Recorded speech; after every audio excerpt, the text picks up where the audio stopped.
real revolutionary right now. Support this man, Black media. He makes sure that our stories are told. Thank you for being the voice of Black America, Roland. Stay black. I love y'all. All momentum we have now, we have to keep this going. The video looks phenomenal. See, this difference between Black Star Network and Black-owned media and something like CNN. You can't be Black-owned media and be scared. It's time to be smart. Bring your eyeballs home. You dig?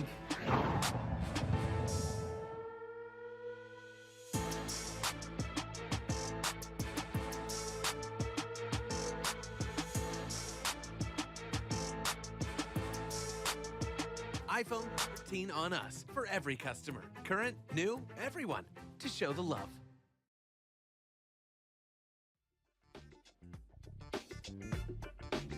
Friday, June 9, 2022. First of all, June 10th, 2022.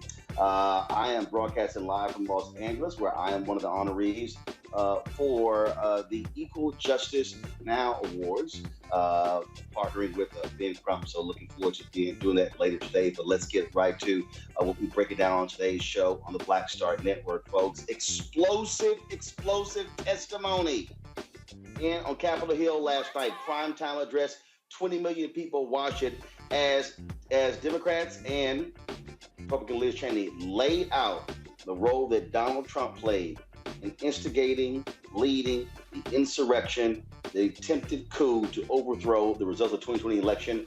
We're going to give you a breakdown of what took place and also break it down with our panel as well. The mother of Ronald Greene will join us to talk about the Department of Justice launching their investigation into the Louisiana State Police, of course, who tried to cover up the killing of her son. Also, a Black North Carolina family says they are being racially targeted.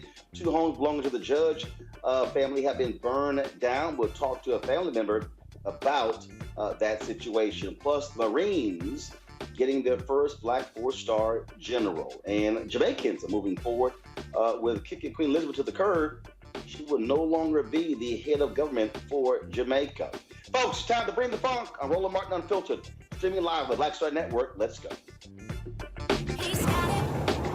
Whatever the biz, he's on it. Whatever it is, he's got the scoop, the fact, the find. And when it breaks, he's right on time and it's rolling. Best believe he's knowing. Putting it down from sports to news to politics. With entertainment just for kicks, he's rolling. It's on go, roll, y'all. It's rolling Martin, yeah. Rolling with rolling now. He's funk, he's fresh, he's real, the best, you know he's rolling Martin now.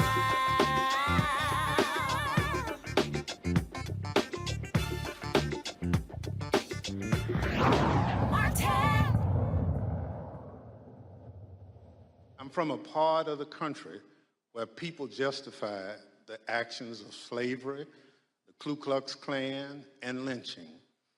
I'm reminded of that dark history as I hear voices today try and justify the actions of the insurrectionists on January 6, 2021. Over the next few weeks, hopefully you will get to know the other members, my colleagues up here, and me. We represent a diversity of communities from all over the United States, rural areas and cities, East Coast, West Coast, and the Heartland. All of us have one thing in common. We swore the same oath. That same oath that all members of Congress take upon taking office and afterwards every 2 years if they are reelected. We swore an oath to defend the Constitution against all enemies, foreign and domestic. Folks, nearly 20 million people tuned in last night across various broadcast and cable networks to watch the primetime hearing of the January 6th committee that has been investigating the attack on this country on January 6, 2021. It was unmistakable in listening to Chair Benny Thompson of Mississippi listening to Congresswoman Liz Cheney from Wyoming as they methodically laid out exactly what took place on January 6, 2021, who was at fault, and who specifically was the one who was leading this effort, and that was Donald Trump. Congressman Thompson said point blank that this was an attempted coup, an effort to stop the peaceful transition that has always been the hallmark of American democracy since its founding.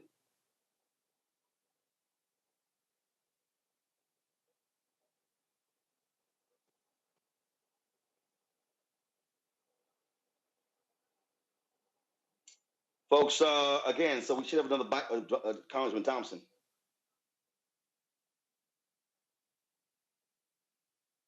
All right, folks, we're going to play some more videos. So the committee also released new videos and evidence from the deadly Capitol assault. And roll that video, please. There was about a 10-minute video that they actually played that was unbelievable, that detailed exactly how crazy that day was. There was testimony from Capitol Hill police officers as well. Roll that. For themselves. But it's going to happen. Something's going to happen. Who's free? Our streets! Who's free? Our streets!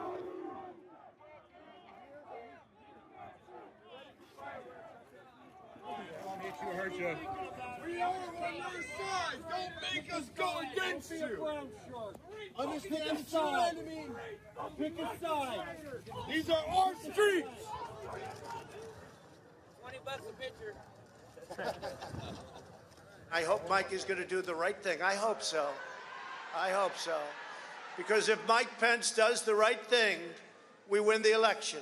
All Vice President Pence has to do is send it back to the states to recertify. And we become president, and you are the happiest people. Mike Pence is going to have to come through for us. And if he doesn't, that will be a sad day for our country. Because you'll never take back our country with weakness. You have to show strength, and you have to be strong.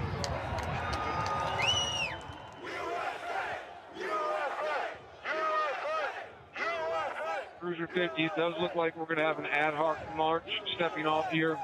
There's a crowd surge heading east. We love Trump! We love Trump! We love Trump! We love Trump! We love Trump! We love Trump! We love Trump! Mike Pence, I hope you're going to stand up for the good of our Constitution and for the good of our country. And if you're not, I'm going to be very disappointed in you. I will tell you right now.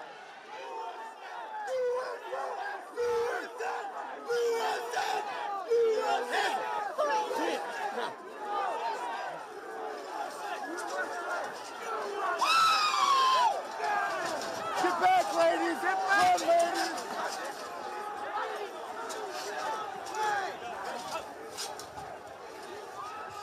Priority. We just had protesters. Peace circle, breach the line. We need backup.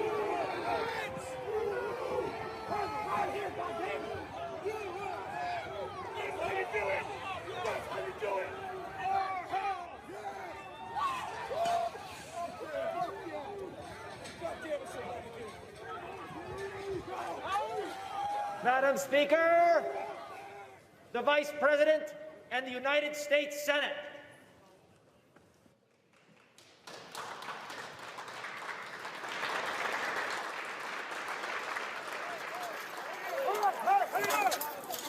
We're going to give riot warnings as soon as the apparatus is here. We're going to give riot warnings. We're going to try to get compliance, but this is now effectively a riot. 49 hours declaring it a riot.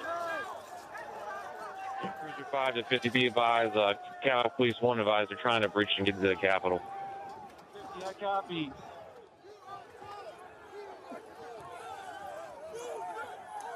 Hold the line! Hold the line! Hold the line! Hold the line! Break the line! 42, we're about 5 miles out. We're trying to make our way through all this.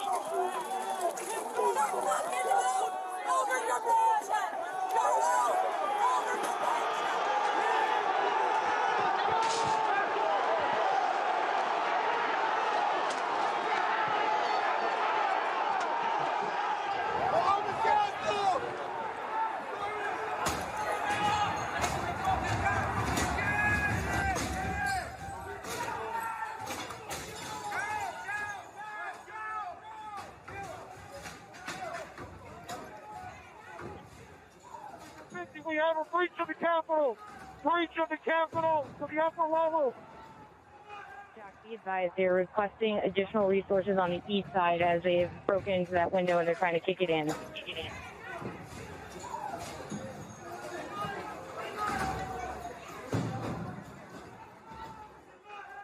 Without objection, the chair declares the House in recess pursuant to Clause 12B of Rule 1. Mike Pence didn't have the courage to do what should have been done to protect our country and our Constitution, giving states a chance to certify a corrected set of facts, not the fraudulent or inaccurate ones which they were asked to previously certify. U.S. demands the truth. Bring out Pence. Bring out Pence. Bring out Pence.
We're gonna get too many fucking people. Look at this fucking vantage point, man. We're fucked.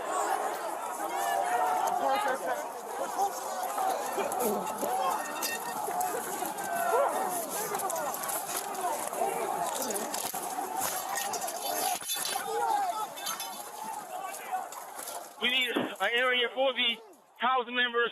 They're all walking over now through the tunnels.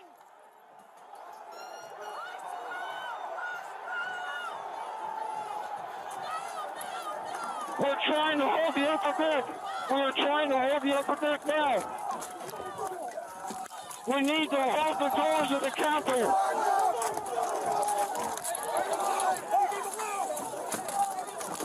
I need court support.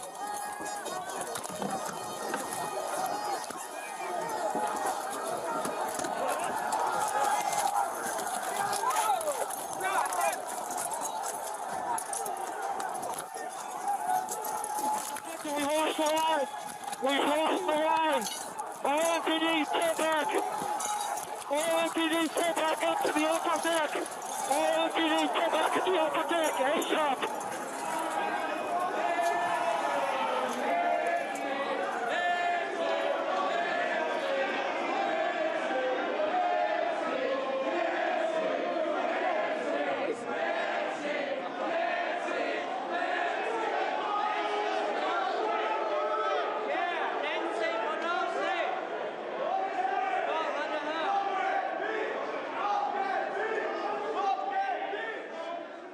Cruiser 50, be advised that Capitol Police is going to start moving their resources inside. They're going to start the M4 officers first.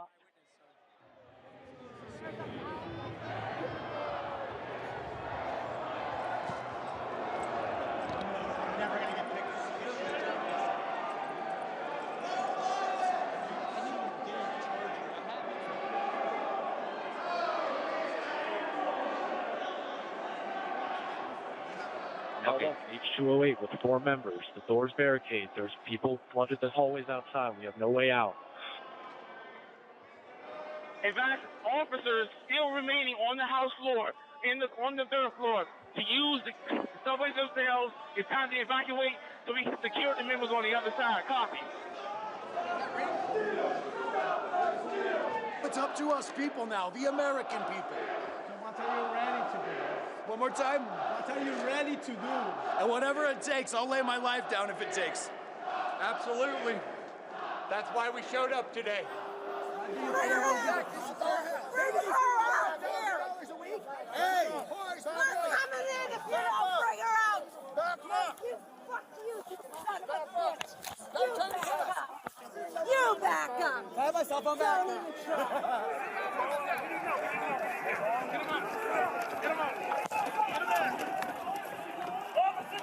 Get him up! He loves you guys!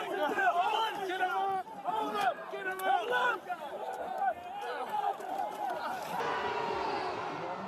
Station to some of that West Carolina store for backup.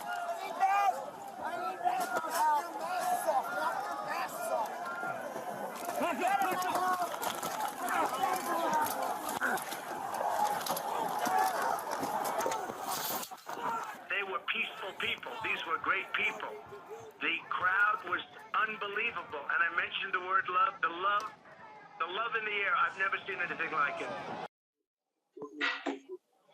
Congresswoman Liz Cheney made it perfectly clear to Republicans that they must own their involvement in this attempted coup.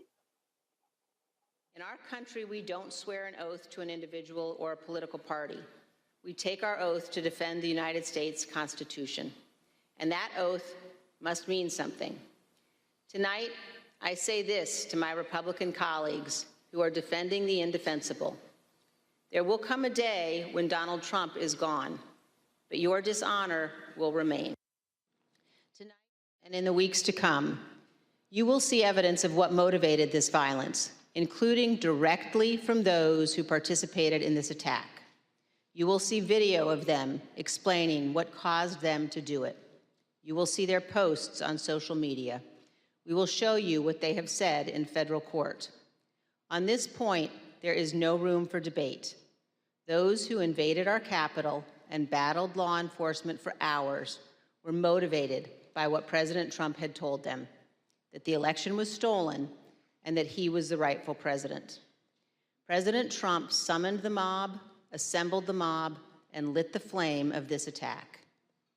You will also hear about plots to commit seditious conspiracy on January 6th, a crime defined in our laws as conspiring to overthrow, put down, or destroy by force the government of the United States, or to oppose by force the authority thereof. Multiple members of two groups, the Oath Keepers and the Proud Boys, have been charged with this crime for their involvement in the events leading up to and on January 6th. Some have pled guilty. The attack on our Capitol was not a spontaneous riot. Intelligence available before January 6th identified plans to, quote, invade the Capitol, occupy the Capitol, and take other steps to halt Congress's count of electoral votes that day. In our hearings to come, we will identify elements of those plans, and we will show specifically how a group of Proud Boys led a mob into the Capitol building on January 6th. Tonight, I am going to describe for you some of what our committee has learned and highlight initial findings you will see this month in our hearings. As you hear this, all Americans should keep in mind this fact. On the morning of January 6th, President Donald Trump's intention was to remain President of the United States, despite the lawful outcome of the 2020 election and in violation of his constitutional obligation to relinquish power. Over multiple months, Donald Trump oversaw and coordinated a sophisticated 7-part plan to overturn the presidential election and prevent the transfer of presidential power. In our hearings, you will see evidence of each element of this plan. Today, while speaking about the economy in Los Angeles, President Joe Biden addressed last night's January 6th primetime hearing. The insurrection on January 6th, one of the darkest chapters in our nation's history. A brutal assault on our democracy, brutal attack on law enforcement, some losing their lives, and we heard about it last night again. It's important to the American people to understand what truly happened and to understand that the same forces that led January 6th remain at work today. It's about our democracy itself. We have to protect our democracy. I know it sounds corny to say it. We're all raised in school. Democracy, every generation has to protect it. I have to admit to you, I never thought that it was going to be this straightforward a challenge before. The rule of law matters in democracies, and we're seeing how the battle for the soul of America has been far from won. During last night's hearing, they showed text messages from Fox News personalities Sean Hannity and Kayleigh McEnany, the former press secretary for Donald Trump. That didn't sit too well with the folks at Fox. They, of course, didn't cover the hearing. And in fact, today on Outnumbered, Kayleigh, which Kayleigh is a co-host with Harris Faulkner and others, they didn't even bring up the hearing. But you call yourselves a so-called news organization, and you completely ignore this huge story. By the way, 20 million people watched the hearing last night across the various networks.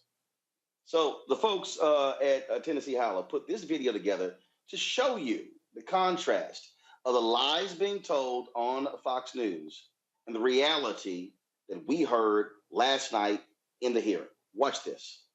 The dullest, the most boring. There's absolutely nothing new. Most of the footage we are about to play has never been seen. It is a made-for-TV smear campaign against President Trump. The judge evaluated the facts, and he reached the conclusion that President Trump's efforts to pressure Vice President Pence to act illegally by refusing to count electoral votes likely violated 2 federal criminal statutes. There's no respect for truth. There was no insurrection.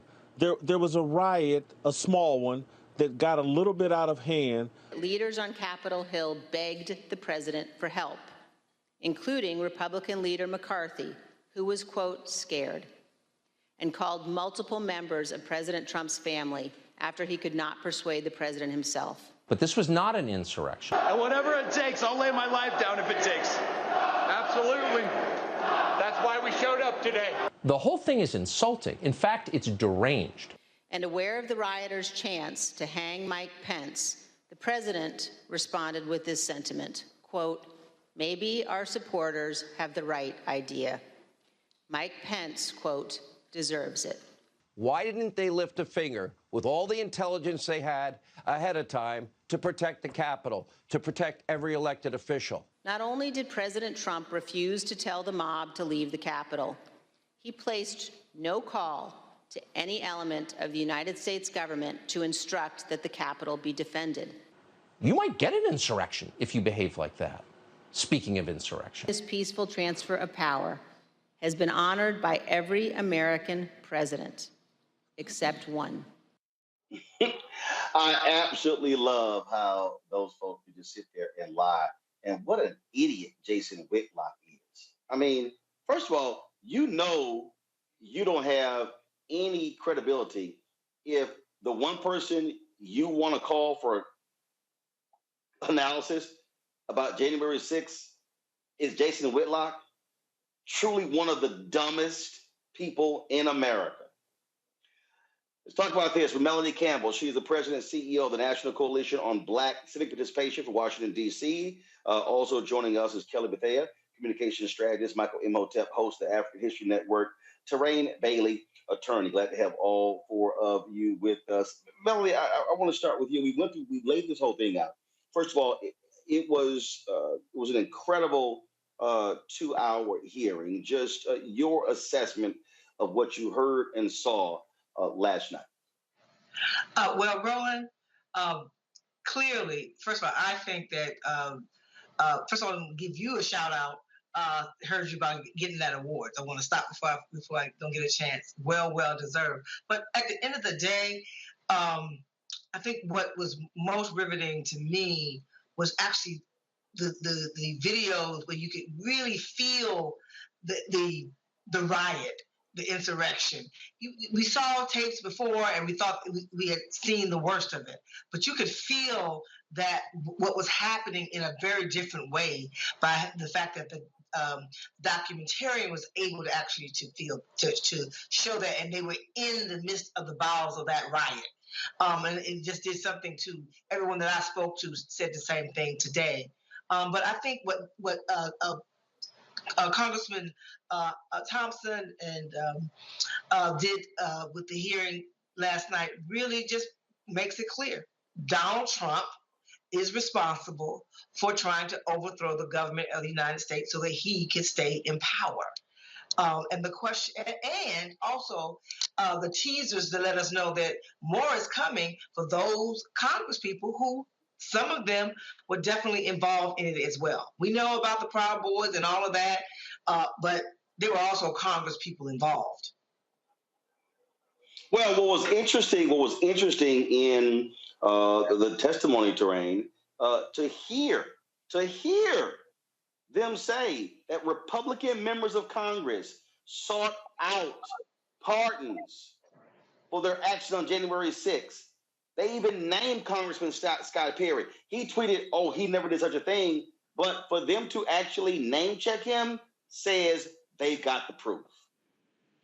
They absolutely have the proof against every congressman who participated in any part of that insurrection, that attempted insurrection that day. What I find amazing is the ongoing attempt to gaslight America. And particularly when I watched Fox News at the same time that I was watching the hearing, and it was like living in two alternate universes. And they clearly wanted to distract their viewership and say, this is not happening. Everything else that's happening in the world is not real. What we're putting on Fox News right now is real. So they do have these congressmen, they have their staffers, right where they want them. So they have enough evidence to go forward. It's clear that they're establishing that Donald Trump led this insurrection. He encouraged this insurrection with the assistance of many of the GOP leaders in D.C. And it's really sad that this is where we are as a country, listening to this new footage where you can actually hear the Capitol Police and their commentary, and as they were observing it and experiencing it, it was heart-wrenching for them to understand that they knew they were outnumbered, but they still stood there and they did their jobs. It was amazing. Those are true American heroes. Kelly, Harry Dunn was one of the officers who has consistently spoken out, and here's what he had to say last night. Today just confirmed my opinions and my suspicions about what happened. It's no longer my opinion to say that Donald Trump did not help us. It's no longer my opinion that is in fact. I didn't know that Mike Pence was emphatically pleading to stop it. I didn't know that, so that just makes it even more disheartening that help didn't come, because you got the number 2 powerful person in the world saying stop it, and number 1 is not. So that's just a little disheartening. So his job is to protect this country and to protect us, and he did it. And I just, this alternate reality Terrain talked about, Kelly, is just amazing when these so-called people who always scream back to blue, where were y'all defending the cops on January 6th? We see what's going on here, Kelly. They know what he was doing, and they know that they were also complicit in this attempted coup. First and foremost, I just have to give a shout to Harry Dunn. He is actually a really good friend of mine. And when the insurrection happened, as someone who knew him as a friend, to know that he was in such danger that day scared me and our mutual friends endlessly. And every time we see that footage, all of us just get so angry on behalf of someone who is such a light to this world, both at his job and in his personal life. So I just wanted to say that on the record. Like, he's an amazing human being across the board. But that said, the vitriol that he has received, he and other police officers who have been speaking out at these hearings, the vitriol and the hatred that they have received, not just from the Republican Party, but, dare I say, some people in their own ranks who just do not align themselves with just how grave and dangerous that day was. They are heroes in more ways than one. And the fact that they are going through this, while commendable and heroic, it makes me so angry. The fact that even their brothers and sisters in blue on both ends of the aisle aren't necessarily as supportive as they could be.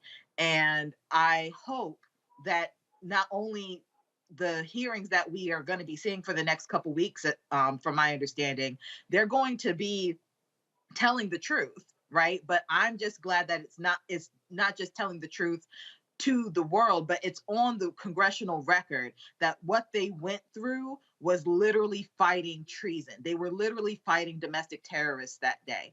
So again, shout out to them. Shout out to everybody who was on the front lines that day. And I just pray that everything that happens from here on out is just a reflection of not only how good they are, but how corrupt and inept those who were there that day on the other side of history were. Michael, Trump's Secretary General Bill Barr testified before the committee, and they actually opened up the hearing with this comment from him that pretty much laid the groundwork for everything we heard over the next 2 hours. No, just what I've been through. I had 3 discussions with the president that I can recall. One was on November 23rd, one was on December 1st, and one was on December 14th. And I've been through sort of the give and take of those discussions. And in that context, I made it clear I did not agree with the idea of saying the election was stolen and putting out this stuff, which I told the president was bullshit. And, I didn't want to be a part of it, and that's one of the reasons that went into me deciding to leave when I did. I observed, I think it was on December 1st, that, how can you can't live in a world where the incumbent administration stays in power based on its view, unsupported by specific evidence, that there was fraud in the election. I mean, Michael, by putting that out there first, this is the guy who did everything to protect Donald Trump with the Mueller report. And this was important just to methodically lay the facts out. Exactly. And keep in mind, Attorney General William Barr also resigned about a month before Trump left office as well. Okay, and that was one of the reasons why, because he disagreed with Trump. I watched the whole thing yesterday, Roland. I watched the hour of the preview on MSNBC. I watched the whole hearing. Then I watched the analysis afterwards. Yesterday was fantastic. Documentarian Nick Quested did a fantastic job. I've been reading through articles about this, and I knew that this was the type of information that was coming, because I've been following the investigations they've been doing. There's been over 1,000 people they've interviewed. They reviewed over 140,000 documents. So I wasn't pressing the committee. I knew this stuff was coming. Now, this coming Monday, they're going to break down. They're going to go through and systematically dissect the big lie. That's what's coming this Monday. So this was fantastic. A lot of new evidence came out, footage we had not seen before. People around Trump who told him, no, you lost, you're lying, etc. Attorney General William Barr. We saw Ivanka Trump, and we saw that she believed William Barr. We saw, Scott Perry pursuing a pardon, but also they're inviting Scott Perry to come testify. They say, well, if you disagree with our findings, you can come testify under oath. And Chairman Benny Thompson was interviewed by Nicole Wallace today on Deadline White House. And she asked him, would you let President Trump come, former President Trump come? He said, yeah, if he comes under oath, testifies that he can. But if he thinks he's going to perjure himself, he better think again. So this is fantastic. I love it. Seriously, I love it. And this reminds me, lastly, of the July 1863 New York City draft riot during the Civil War, where working class white men retaliated against the federal government because they were being drafted to fight in the Civil War. Many of them did not have the $300 to avoid being drafted. And they said, wait a second, you said the Civil War was about keeping the Union together. This was after the Emancipation Proclamation. They said, now you're talking about freeing the slaves. They retaliated and they attacked federal buildings. There were about 119 people killed, and they also attacked African Americans as well. This was a bloody riot, one of the worst riots in the history of this country. This is before, of course, Tulsa Massacre, 1921. This is the New York City draft riot, 1863, during the Civil War. Melanie, to sit here and listen to people who say, oh my God, the hearings were boring. they could have made it more compelling. I'm sorry, everything literally is not a damn television show or a movie. I mean, what we're talking about here is, as Congressman Thompson said, this was an attempted coup. And so I'm sorry we can't have a Michael Mann movie, or a F. Gary Gray movie. This can't be Fast and Furious 9, 10, or 11. This is real stuff. And the fact that 20 million people saw this, and you can have others who are saying that, well, we pretty much knew all this sort of stuff. No, I think there were people last night who had to see the gravity of what took place. And I think with these hearings coming up, and I think every one of them should be in prime time. They should, if the television networks, oh, we don't want them in prime time, damn your prime time shows. Put this in prime time, because American people need to sit at home and listen to this so they understand the evil that exists in the Republican Party, because they continue to defend this big lie. Well, I tell you, last night my brother, who votes, but he doesn't like to get that engaged on some of these things. Me and my brother sat here the entire 2 hours, and he was talking about it when I came home today. It's like people are paying. People who watched paid attention, and I think next week, and I agree with you, they need to keep it on prime time, no matter what Fox News, because there's certain people who go, no matter what happens, they're not. Those aren't the people that's going to ever own it, because they have a different mindset about what it's about in the first place. Right? Anything's going to keep white people on the top of the heap, and so Donald Trump fits that bill. So it doesn't matter what happens. But the American people have to know, and those who say they support the blue, really, this is how you support the blue, and then you're gonna elect Congress people. You have an opportunity to find out where people stood on whether or not they believe in this democracy that you all say you love so much, but you're flying the flag and taking people out like Kaepernick because he took a knee. So how patriotic are you really when you say you love this country? Because if you love this country, then what happened on January 6th, then you're going to show it also at the ballot box and who you decide you want to bring back to Congress in 2023. And the thing here, Terrain, again, what we heard were folks who are breaking the law. We heard them lay out perjury. We heard some serious charges. And the thing that I keep reminding people, that the individuals in the Republican Party who were involved in this, they are still in office. If they win the House in November, they're now in power. And so that's why also these hearings are important, because we need to know exactly who the evil perpetrators are. You're absolutely correct. If the Republicans take the House in the fall, then they are in office. And I believe that that's the goal of these hearings, is to inform the electorate of what really happened. But Roland, the reality of it is there are just people in this country who choose not to see what is in their face. They choose to believe in an America that existed long before we were born. They want to go back to making America great again. Well, it hasn't been great for us as African Americans, as people of color, very long, even if it is at all now. And they want to go back there, and they support anyone who's willing to let them hold their position that America was previously great in the way it is now. They believe that Black people and people of color are taking over. But yes, we need to be really concerned that we potentially have criminals who are going to be leading our country and leading our House of Representatives. We need to be gravely concerned about that. And I believe that what the House is trying to do now is to set it up so that before the elections, people can make an informed decision, that some of these people can be disqualified for running. But the Republicans will do anything to regain their position in the House and to stay in power. And that's the sad reality. Kelly,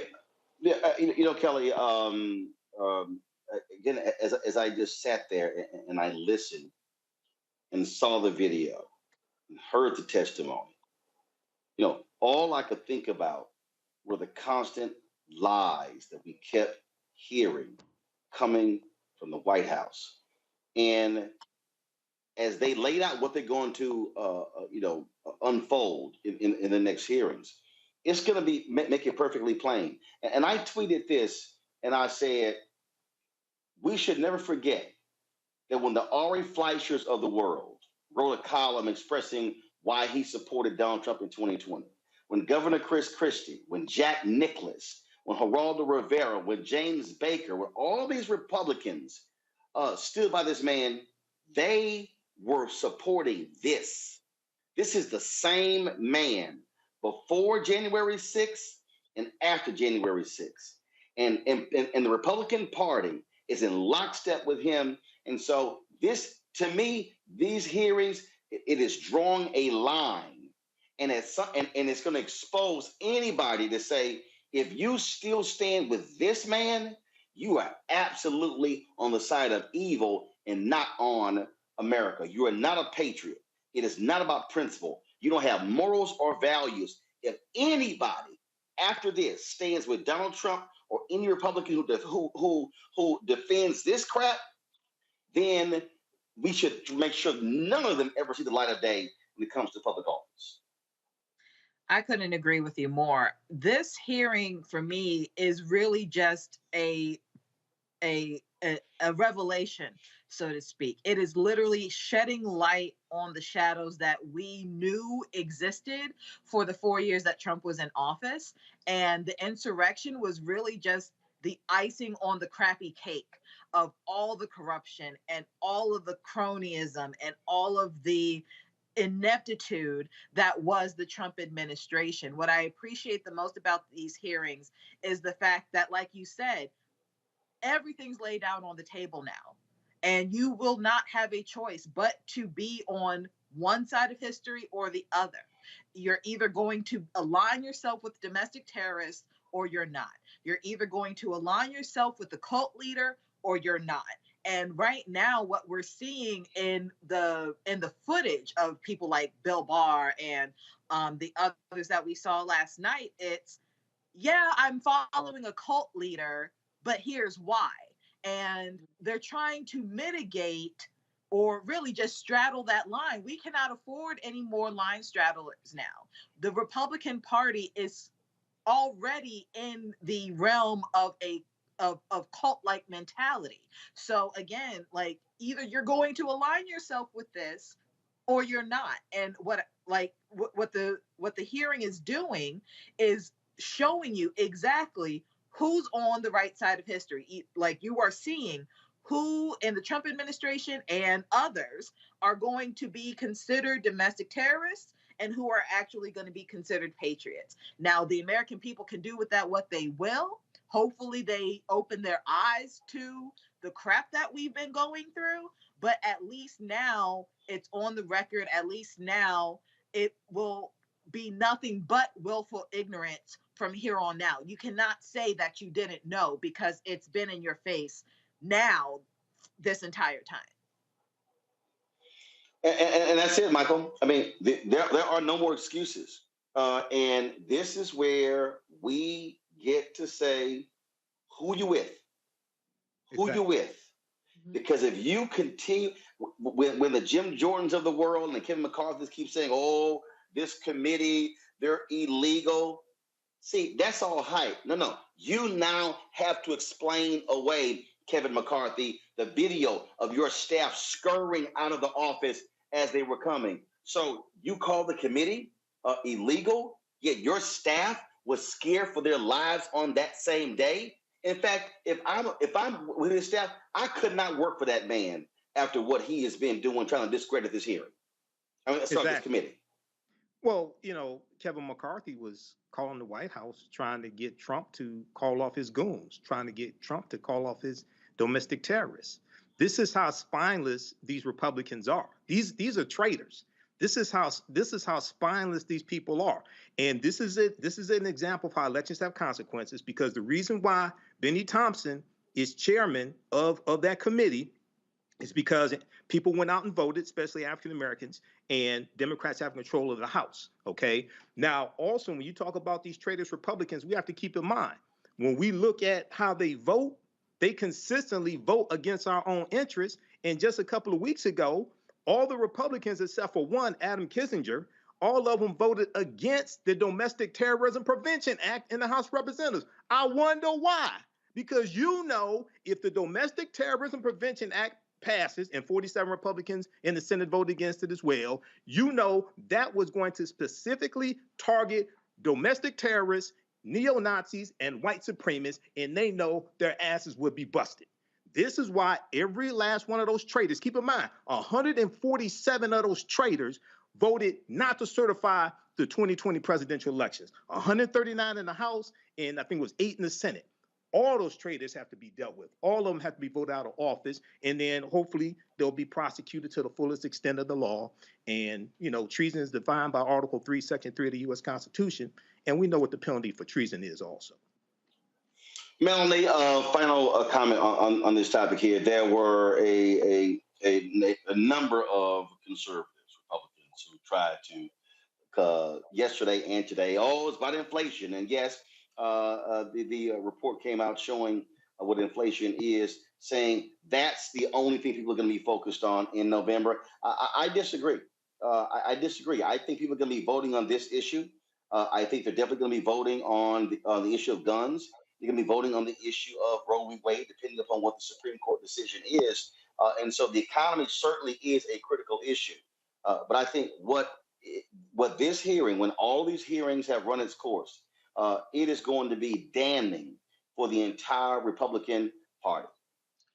I agree, Roland. I think what's going to be important for us over this summer is to keep our people focused and getting all that information and connecting the dots, that we do have the power to change this. With all of the things that are coming at us, we still have the power, and that we cannot relinquish it. And we have to challenge our friends in the progressive movement to put resources in place now. They're gonna put that weight on us to try to save America once again. Take care and get busy now. You cannot turn this around in 60 days. Come September, talking about, it's time, oh my God, we're in trouble. No, now is the time so people can connect those dots. And I'm with you and everyone on this show. The bottom line is that the same people who don't want voting rights, the same people who don't want women to have a right to control our own bodies, same people who were trying to make sure that we can't even talk about Black history in the schools, are the same people who are okay with what happened on January the 6th and more. And those same people who won't pass common sense gun safety in this country. Because at the end of the day, it's all tied back to white nationalism, and that the browning of America, the blackening of America, has had some folks will do anything, including destroying this democracy, in order for them to stay in what quote unquote control. Again, I look forward to these hearings, and we certainly hope people continue to pay attention, because democracy is certainly at stake. Melanie Campbell, we certainly appreciate it. Thanks a lot. Thank you. Thank you, Roland. All right, folks, got to go to a break. When we come back, other top stories that we're looking at, the issue of the economy, inflation is one of those. Also, another child laid to rest in Uvalde, Texas. We'll tell you about that, as well as a North Carolina family that was they've been the target of arson. We'll talk to one of those family members. Folks, if you want to support us in what we do, please download the Black Start Network app. It's available on all platforms: Apple phone, Android phone, Apple TV, Android TV, Roku, Amazon Fire TV, Xbox One, and Samsung Smart TV. You can also, of course, join our Bring the Funk fan club, where every dollar you give goes to support this show. And you can send your check and money order to P.O. Box 57196, Washington, D.C. 20037-0196. Cash App is $RM Unfiltered. PayPal is R Martin Unfiltered. Venmo is RM Unfiltered. Zelle is Roland at RolandSMartin.com. Roland at RolandMartinUnfiltered.com. And if you're watching on YouTube or Facebook, be sure to hit that like button and the share button. We should be over 1,000, so let's make it happen. We'll be right back. Love our new Alexa. It's a Buick. Yeah, Alexa. Buick. Alexa. It's a Buick. It's an Alexa. It's a Buick. It's an Alexa. Coach, that's a Buick. That's an Alexa. The Buick Enclave with available Alexa built-in. Verizon just gave us all a brand new iPhone 13. We've been customers for years. We got iPhone 13s too. Switched 2 minutes ago, literally right before this. iPhone 13 on us on any unlimited plan for every customer, with plans starting at just $35. All on the network more people rely on. A powerful movement is rising across America. From the Mississippi Delta to the Apache stronghold. From the homeless encampments of Washington State to the coal fields of Appalachia of West Virginia. We are the 140 million poor and low-wealth people in this country, and we are building the Poor People's Campaign, a national call for moral revival. On June 18th, ahead of this year's midterm elections, while the Congress is still in session, we will hold a mass Poor People's and Low-Wage Workers Assembly and moral march on Washington to arrest the attention of the nation, to put a face and a voice on poverty and low wages in this country. This is a watershed moment for justice and democracy in America. There are those who say that transformative change is impossible, but history teaches us that it is precisely in times like these that people must build a broad and deep movement from the bottom up. We must compel this nation to repent, to lament, and to see the realities that have been hidden for far too long. On June 18th, we will come together to lift the voices of the poor and low-wage workers who know that change is not only possible, it is essential for our survival. We will make the connections to show how systemic racism, poverty, ecological devastation, the denial of health care, the war economy, and the false moral narrative of religious nationalism and white supremacy are hurting us all. We will show the nation the faces of Americans who cannot afford to go back to normal. We will detail the policies that can move us toward a society that works for everyone. And we will pledge to go home and build power for transformative change in this year's election and for years to come.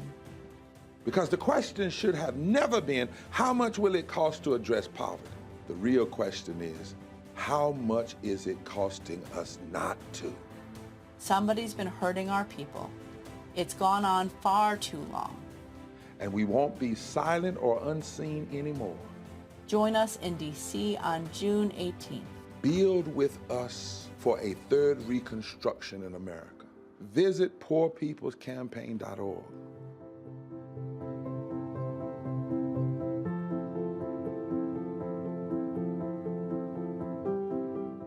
How about sushi? I just had sushi for lunch yesterday. How about tacos? Automatic emergency braking, one of 6 advanced safety features standard on every 2022 Chevy Equinox. Find new technology. Find new roads. Chevrolet. I'm Angie Stone. Hi, I'm Teresa Griffin. Oh, Roland. Hey, Roland. I am so disappointed that you are not here, first of all. Where's our dance? It's like we get a dance in every time I see you. And so now you're not here for me to dance with, sir. You and your ascot. I need it. I need that in my life right now. Okay, I love you, Roland. What's up? I'm Lance Gross, and you're watching Roland Martin Unfiltered.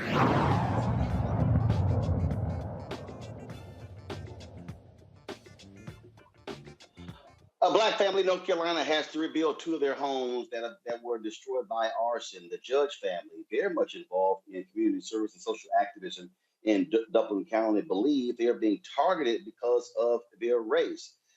We're joined now by Beverly Judd and Amy Durant from the Southern Coalition for Social Justice. They both join us from North Carolina. Glad to have you here. So, Beverly, first of all, tell us what happened. These homes, when did it take place? And so what's going on? Well, on January the 26th, I was asleep and it was approximately 2:45 in the morning. I was awakened by the sound of loud crackling and realized that I was in the home alone because quite often my grandkids or my kids are there with me. And I ran to the kitchen window where I saw blazes. My 66 Mustang was on fire under the carport. I ran out of the carport, and as soon as I had cleared the carport and made it to the end of the driveway. It was another explosion, which was the van that was under the carport. And the house just began to engulf in flames from the kitchen on. But it took a while. It burned for a long time. I called 911, called the fire department, and that house burned for many hours, at least over 7 hours. It was. And has it been declared that it's arson? Oh, yeah, it was declared as arson that night. Any leads from police? Anything in particular why your family has been targeted this way? Well, we've been asked numerous questions, but we haven't received any leads as of yet. We haven't received a lot of information from the police. We have been asked different questions, and every time there's a press conference, interesting enough, I get calls then expressing their concern. But as of yet, it seems like the investigation has basically gone cold. And at later date, my daughters, I moved all my things, the little things that were left that I had in the house, into my daughter's home. And a couple of months later, it was almost like a repeat. Her house was torched, her vehicles were torched. However, the response was quite different. The house was put out expeditiously, and the children were in the home sleep just like I was asleep, and my daughter was in the home sleep just as I was asleep.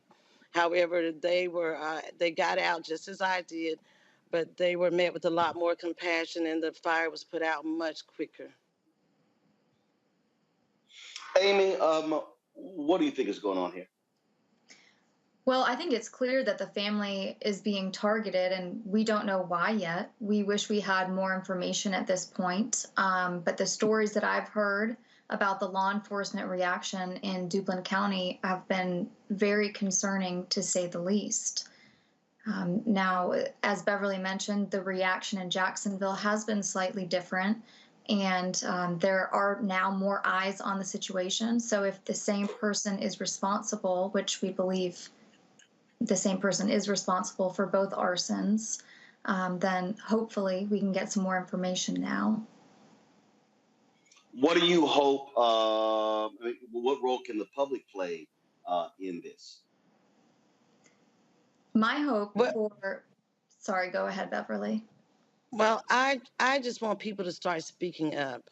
I don't want this hate tactic to bring a fear that will keep people from speaking up and telling their stories and what's going on, because it has to change. I don't want them to be riddled with fear. I plan to move back to the property, and I want to feel safe. And I want the people who live in that county to be able to feel safe instead of to go through the torture that I went of hours and hours of watching my house burn and my mother's house burn, my family's house burn to the ground. Amy, go ahead.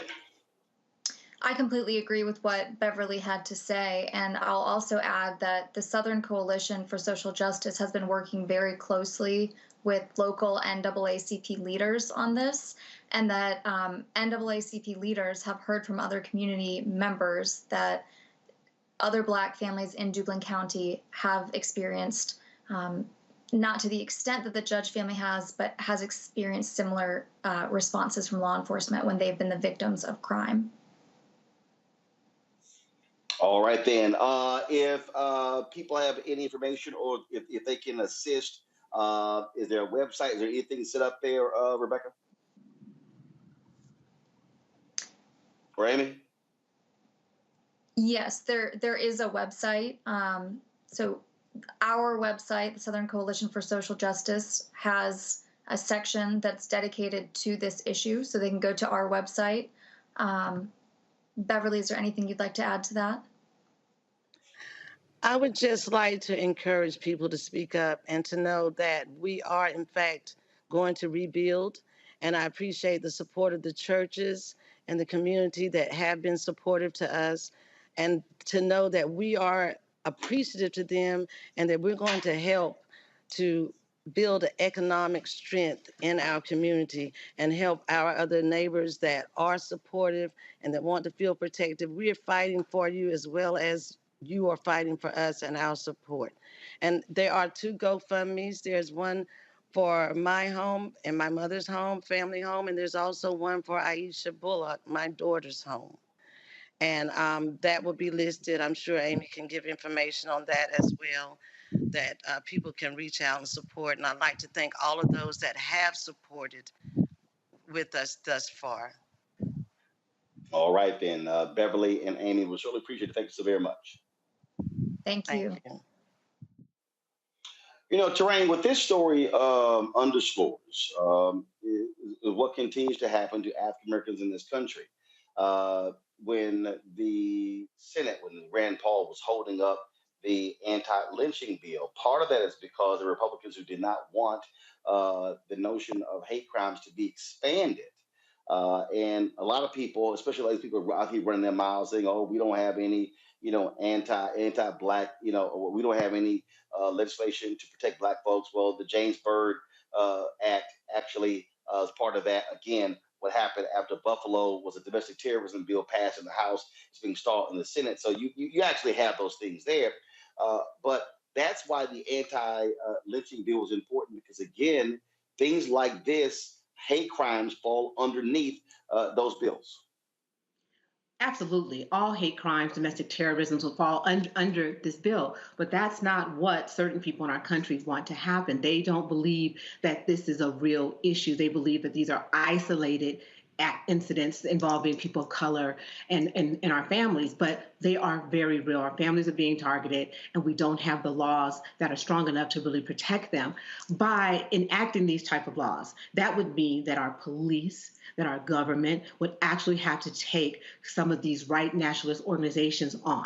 And I dare to say, there have been cases where it's been determined that some of the local police officers are members of these organizations, so they would be actually acting against their own interests. So until we get to the root of the issues inside our police department, inside our elected officials, we're not going to get the legislation that we need to protect Black families. And that's, again, it's sad. This is where we are in this country. And, to go back to what we're talking about with the January 6th and then bringing it back here with this, when people are voting for elected officials who are going to look out for our communities, whether you're Black, brown, white, and making decisions about anti-lynching, about domestic terrorism, we're not asking you to fall in love with these candidates. So we're asking you to make decisions that show your compassion and your hope and dreams for this country. And that's not what's happening. And until people take a real look at that, we're not going to move the needle here. And it is about having more courageous conversations with our friends and our neighbors. I have a good friend here in Denver, Colorado, Regina Jackson, and she and one of her friends, they have this program called Race to Dinner, where they invite white women to host dinner parties with their other white conservative friends, and they seriously drill down. And that's what it's going to take, is us having these real courageous conversations so that we can get this legislation that we need to protect our families. And Michael, again, when we talk about, why you have to have legislation, you have the legislation. This is where law enforcement must do its job to find out who these perpetrators are. Absolutely. Reading about this, Dublin County appears to be a county of about 50,000 residents, 51% white. The hog farming is the dominant industry. And I wanted to know, maybe you can answer this, Roland, the home, I think it was Rebecca's home, Beverly, I think it was Beverly's home. It was on 20 acres of land. Was that farmland or was that an estate? Would you happen to know? Not sure. Okay. The other thing, so yeah, this is reminiscent, man, of African Americans who become prosperous and their homes burned down, their land burned down. This is one of the reasons why some of us left the South during the Great Migration. But the other thing, just to go back to what you were talking about, the hate crimes bill and James Shepard bill, 2009, which is signed into law. Yeah, that was the James Byrd, Matthew Shepard bill. James Byrd, Matthew Shepard. James Byrd, Matthew Shepard. for African Americans who say we don't have a hate crimes bill, it's important for you to understand that the first hate crimes bill signed into law in the history of this country was in 1968. It was signed into law by President Lyndon Baines Johnson. It was part of the Fair Housing Act of 1968. It came as a result of the civil rights movement and was largely for African Americans. If you go to justice.gov, which is the official website of the Department of Justice, and search for hate crimes, they got the documentation there. The first hate crimes bill was largely for African Americans. This is what happens when you don't understand history. And you say stupid ass nonsense like, oh, the Asians got a hate crimes bill, because you don't read. Okay, and then also the Department of Justice was created in 1870 during Reconstruction, largely to enforce the new rights for African Americans. So we've got to study history and law. Indeed, Kelly. When we talk about this case, as they are investigating for arson, when we talk about other incidents that have happened, for all the people out there who keep saying, "Oh no, we don't see this race stuff." No, we do. Y'all don't, and this still speaks to how blind so many people are to the realities of what it means to be Black in America. And it's frustrating, right? Because they don't see it, because frankly, it is a privilege to not have to see it.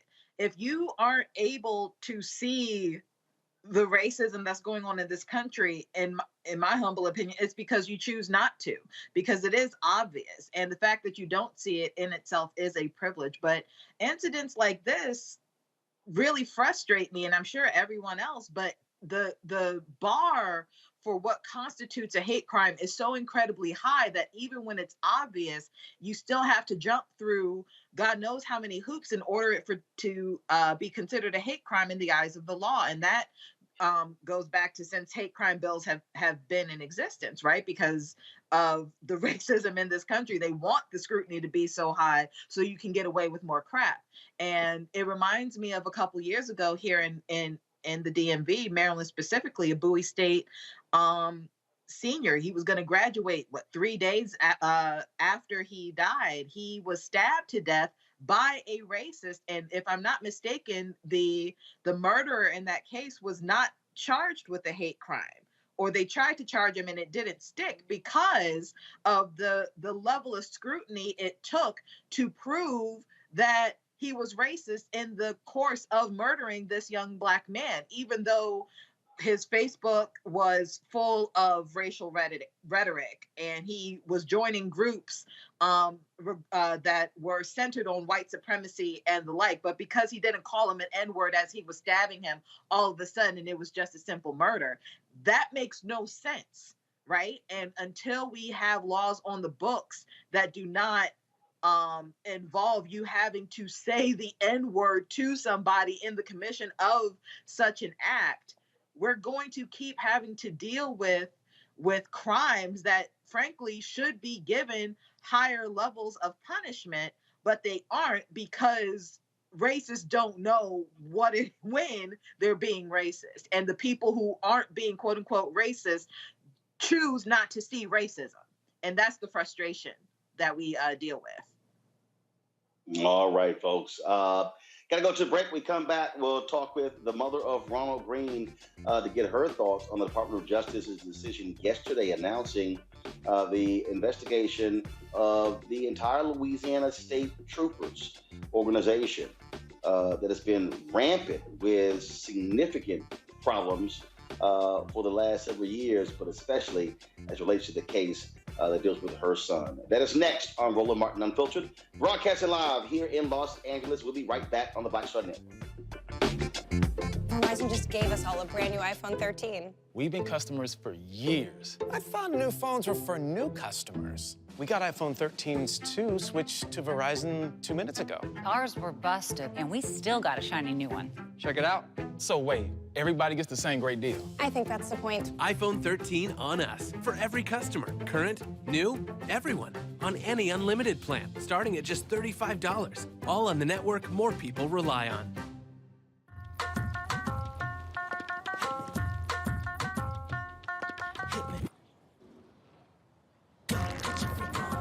Get your freak on. Get your freak on.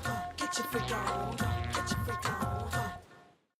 On the next A Balanced Life with Dr. Jackie, we're talking all things mental health and how helping others can help you. We all have moments where we have struggles, and on this week's show, our guests demonstrate how helping others can also help you. Why you should never stop giving and serving others on a next A Balanced Life here on Black Star Network. Love our new Alexa. It's a Buick. Yeah, Alexa. Buick. Alexa. It's a Buick. It's an Alexa. It's a Buick. It's an Alexa. Coach, that's a Buick. That's an Alexa. The Buick Enclave with available Alexa built in. We're all impacted by the culture, whether we know it or not. From politics to music and entertainment, it's a huge part of our lives, and we're going to talk about it every day right here on The Culture with me, Faraji Muhammad, only on the Black Star Network. How about sushi? I just had sushi for lunch yesterday. How about tacos? Automatic emergency braking, one of 6 advanced safety features standard on every 2022 Chevy Equinox. Find new technology. Find new roads. Chevrolet. Hello, everyone. It's Kiara Sheard. Hey, I'm Taj. I'm Coco. And I'm Lily. And we're SWV. What's up, y'all? It's Ryan Destiny, and you're watching Roland Martin Unfiltered.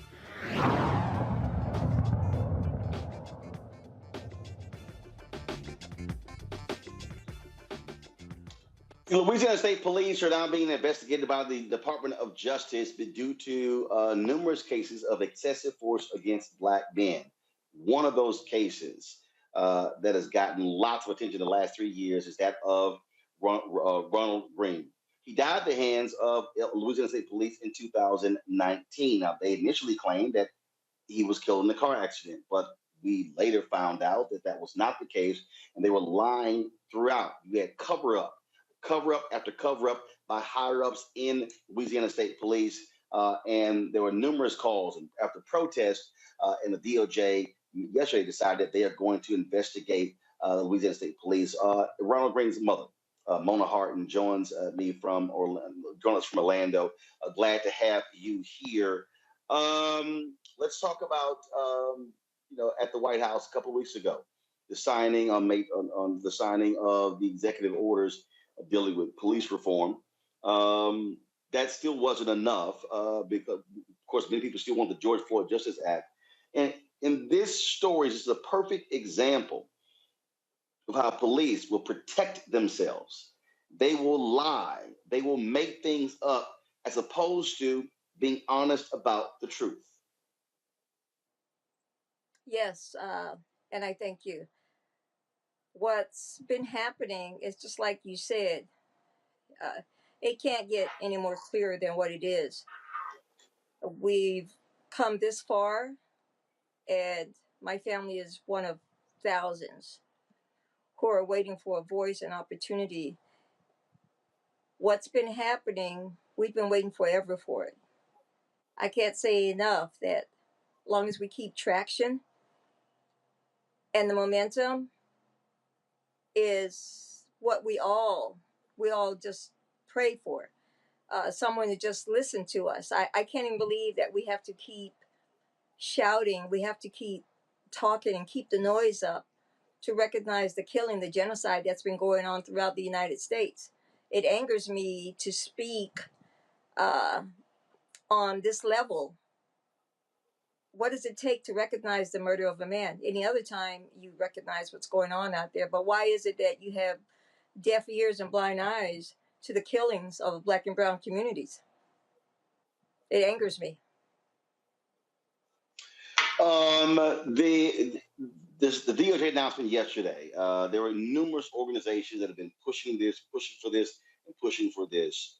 And just your initial reaction once the DOJ notified you and others that they were actually going to finally do this.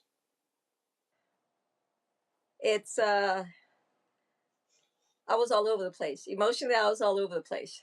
I was so damn happy. I was on cloud 9, and all I can say is, please don't drop the ball here. Our family's been waiting on this.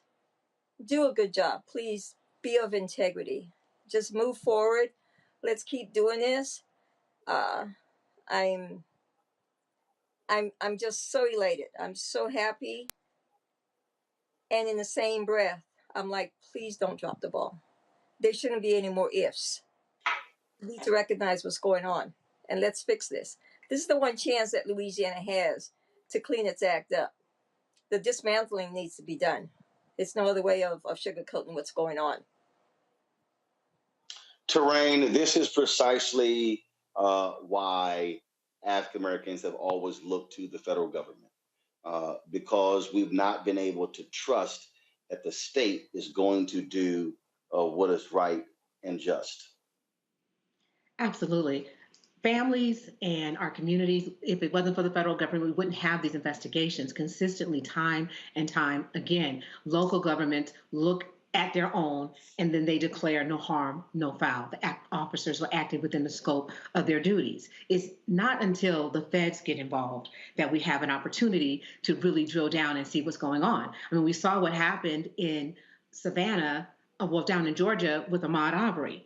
The local DA said no harm, no foul. There was no crime here. And then the feds started looking, other people outside of the town started looking, and absolutely a jury came back and found those men guilty. So I'm pretty ecstatic for the Greene family that they will have the opportunity to have someone look at what happened here with Ronald Greene and then try to make some systemic changes to address the racism and the brutality that people have been enduring at the hands of Louisiana police officers. I mean, you take a random traffic stop, we all have the opportunity, I know me, speed, run through a stop sign or do a California stop. That should not result in someone's death.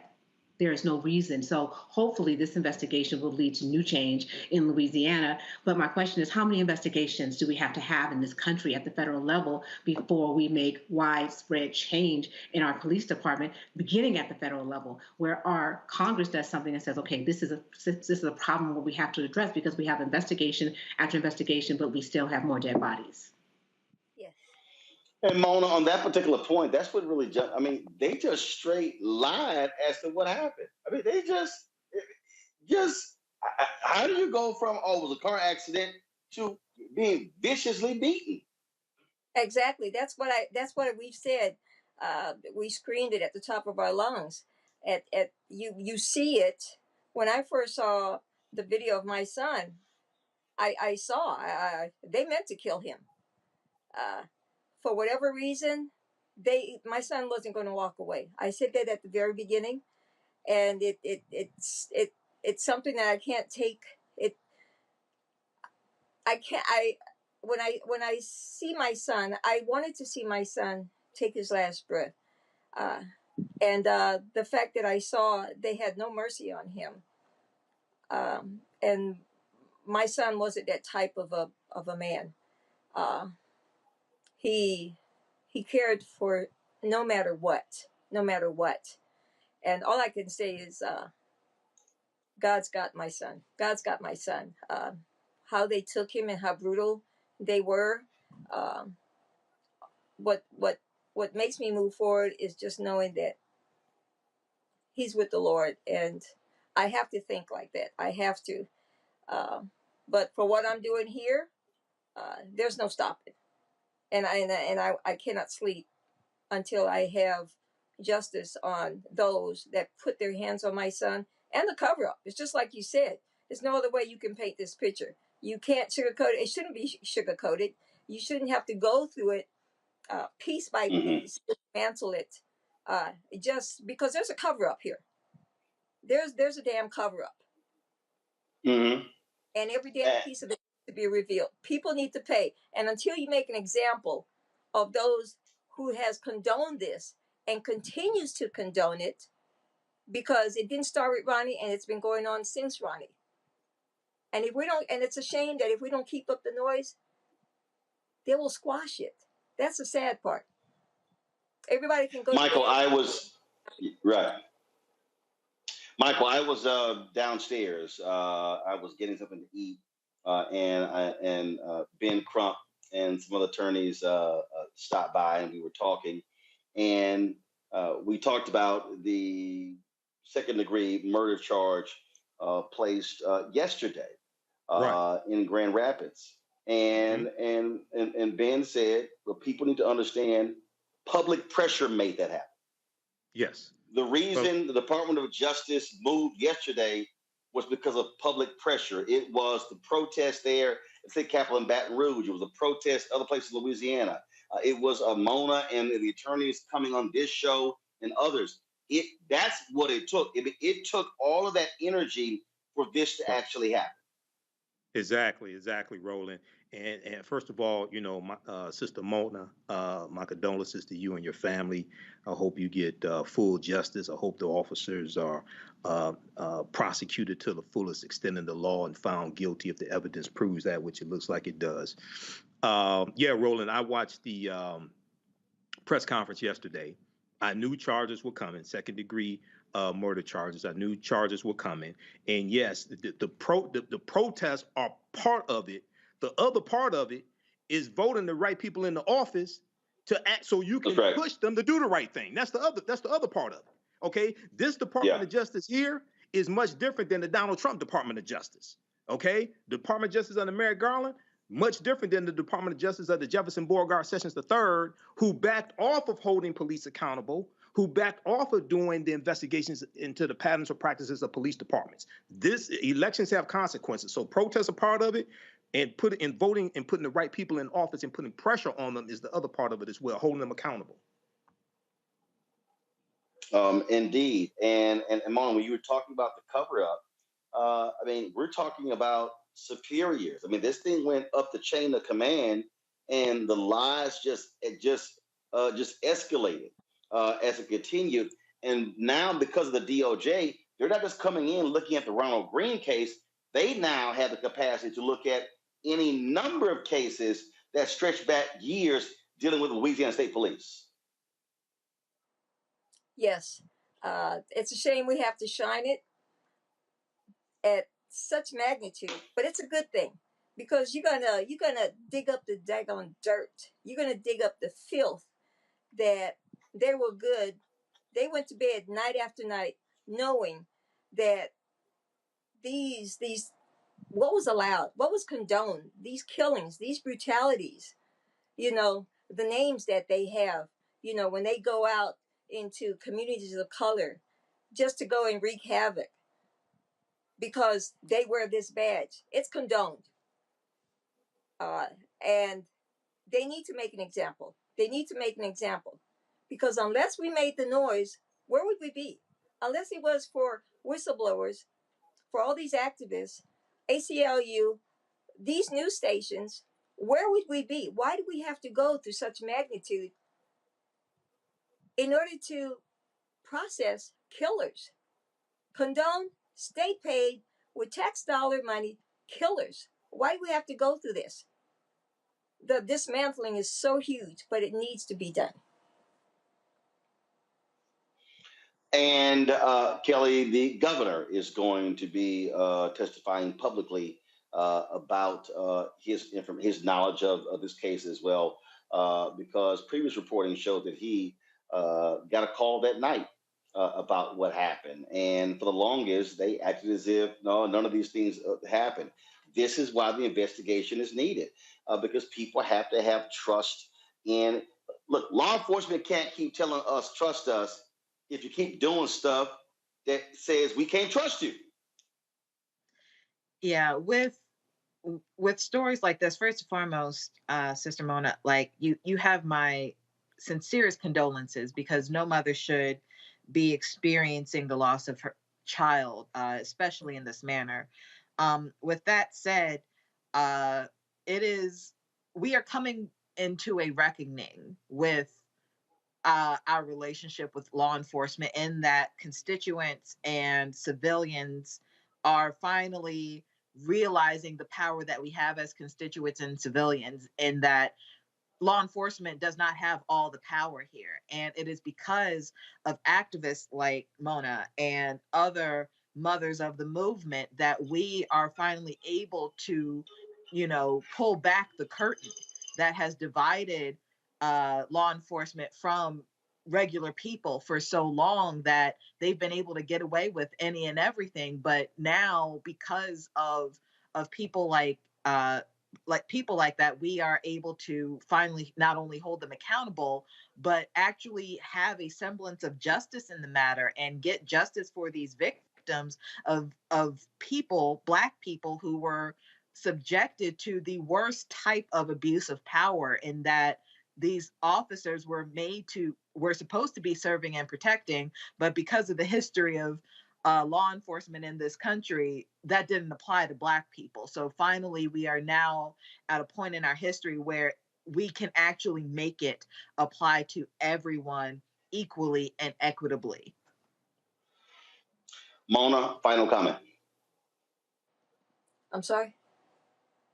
Final comment. What can I say? I am elated.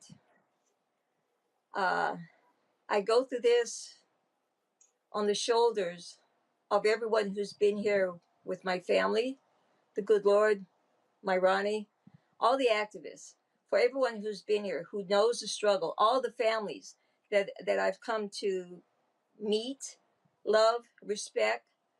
There's so many out here. All I can say is keep pushing, keep your family, your loved ones' names out there. Do not stop.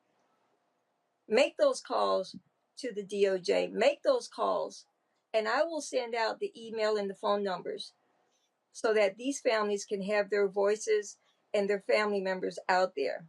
All I can say is please don't drop the ball. For those who are investigating this, you have a chance to fix this. Don't miss the opportunity. Thank you.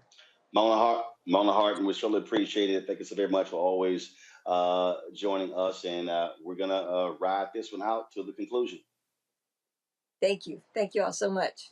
And I got to say one thing. I look forward to what Governor Edwards is going to say when his hearing comes up. And hopefully he won't say, I can't speak on that because of the investigation, the ongoing investigation. I hope that does not come next. Well, we all look forward to hearing what he has to say. Mona Hart, we appreciate it. Thanks a lot for joining us. Thank you. Folks, got to go to a break. We come back. We're going to talk inflation, the economy. What can Dems say or do to get people to understand what is happening? Are Republicans going to ride this to a huge wave election in November? We'll discuss that next right here on Roland Martin Unfiltered on the Black Star Network. Don't forget, folks, if you're on YouTube and Facebook, hit that like button. We want to hit 1,000 likes on YouTube. Let's go. It's way more y'all watching right now. We should easily, we just need 300 more. So hit the doggone button, y'all. What's taking so long? And of course, we want you to support us in what we do. So please download the Black Star Network app. That's Apple phone, Android phone, Apple TV, Android TV, Roku, Amazon Fire TV, Xbox One, Samsung Smart TV. You can also support us in what we do by joining our Bring the Funk fan club, where every dollar you give goes to support this show. See your check-in money order to P.O. Box 57196, Washington, D.C., 20037-0196. The Cash App is $RM Unfiltered. PayPal is R Martin Unfiltered. Venmo is RM Unfiltered. Zelle is Roland at RolandSMartin.com. Roland at RolandMartinUnfiltered.com. I'll be right back from Los Angeles.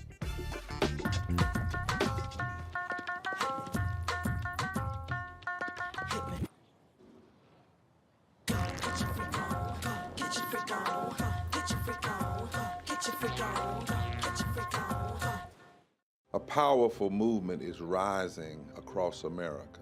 From the Mississippi Delta to the Apache stronghold. From the homeless encampments of Washington State to the coal fields of Appalachia of West Virginia.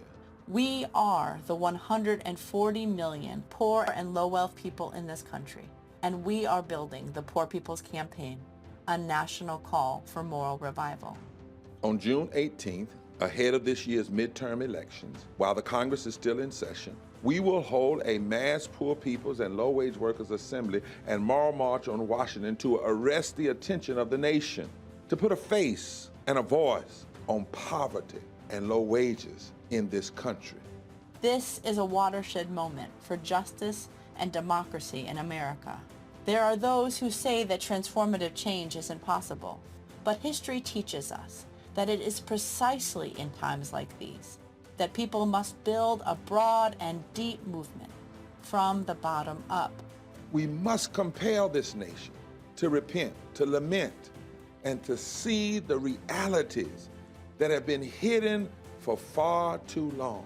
On June 18th, we will come together to lift the voices of the poor and low-wage workers who know that change is not only possible, it is essential for our survival.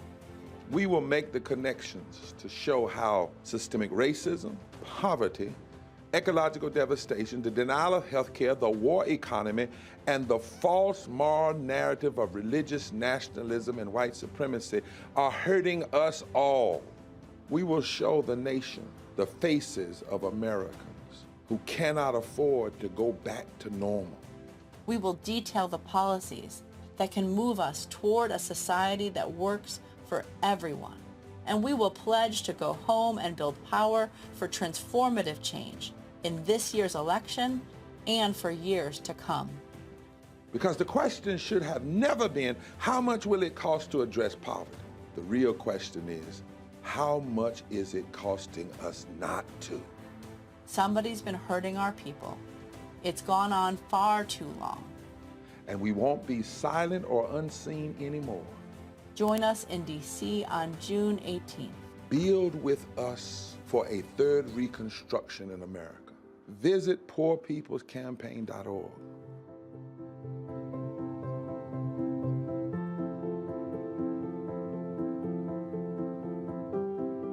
Love our new Alexa. It's a Buick. Yeah, Alexa. Buick. Alexa. It's a Buick. It's an Alexa. It's a Buick. It's an Alexa. Coach, that's a Buick. That's an Alexa. The Buick Enclave with available Alexa built-in. June is Black Music Appreciation Month. Today we are highlighting rhythm and blues. Commonly called R&B, it is the predecessor to soul music with roots in jazz, blues, and gospel. It has helped spread African American culture and popularize the idea of racial integration on the airwaves. With elements of pop, soul, funk, hip-hop, and electronic music, R&B has inspired a distinctive record style that many can recognize. Today's version of R&B has assimilated both soul and funk characteristics. Chaka Khan, Michael Jackson, Mary J. Blige, Beyonce, Marvin Gaye, Luther Vandross, and Stevie Wonder are just some of the artists that have dominated the genre for the last 3 decades. R&B has birthed many forms such as neo-soul, new funk, alternative R&B, and Afro swing.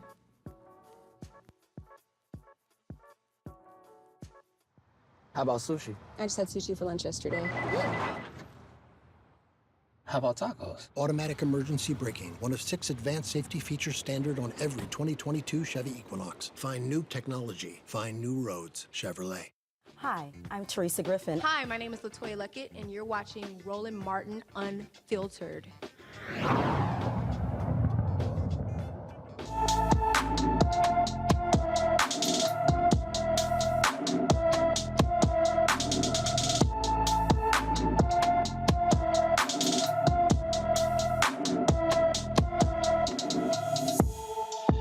Aaron Morrison was last seen riding his black bike in Hampton, Virginia on June 8th. The 14-year-old is 6 feet 1 inches tall, weighs 220 pounds with black hair and brown eyes.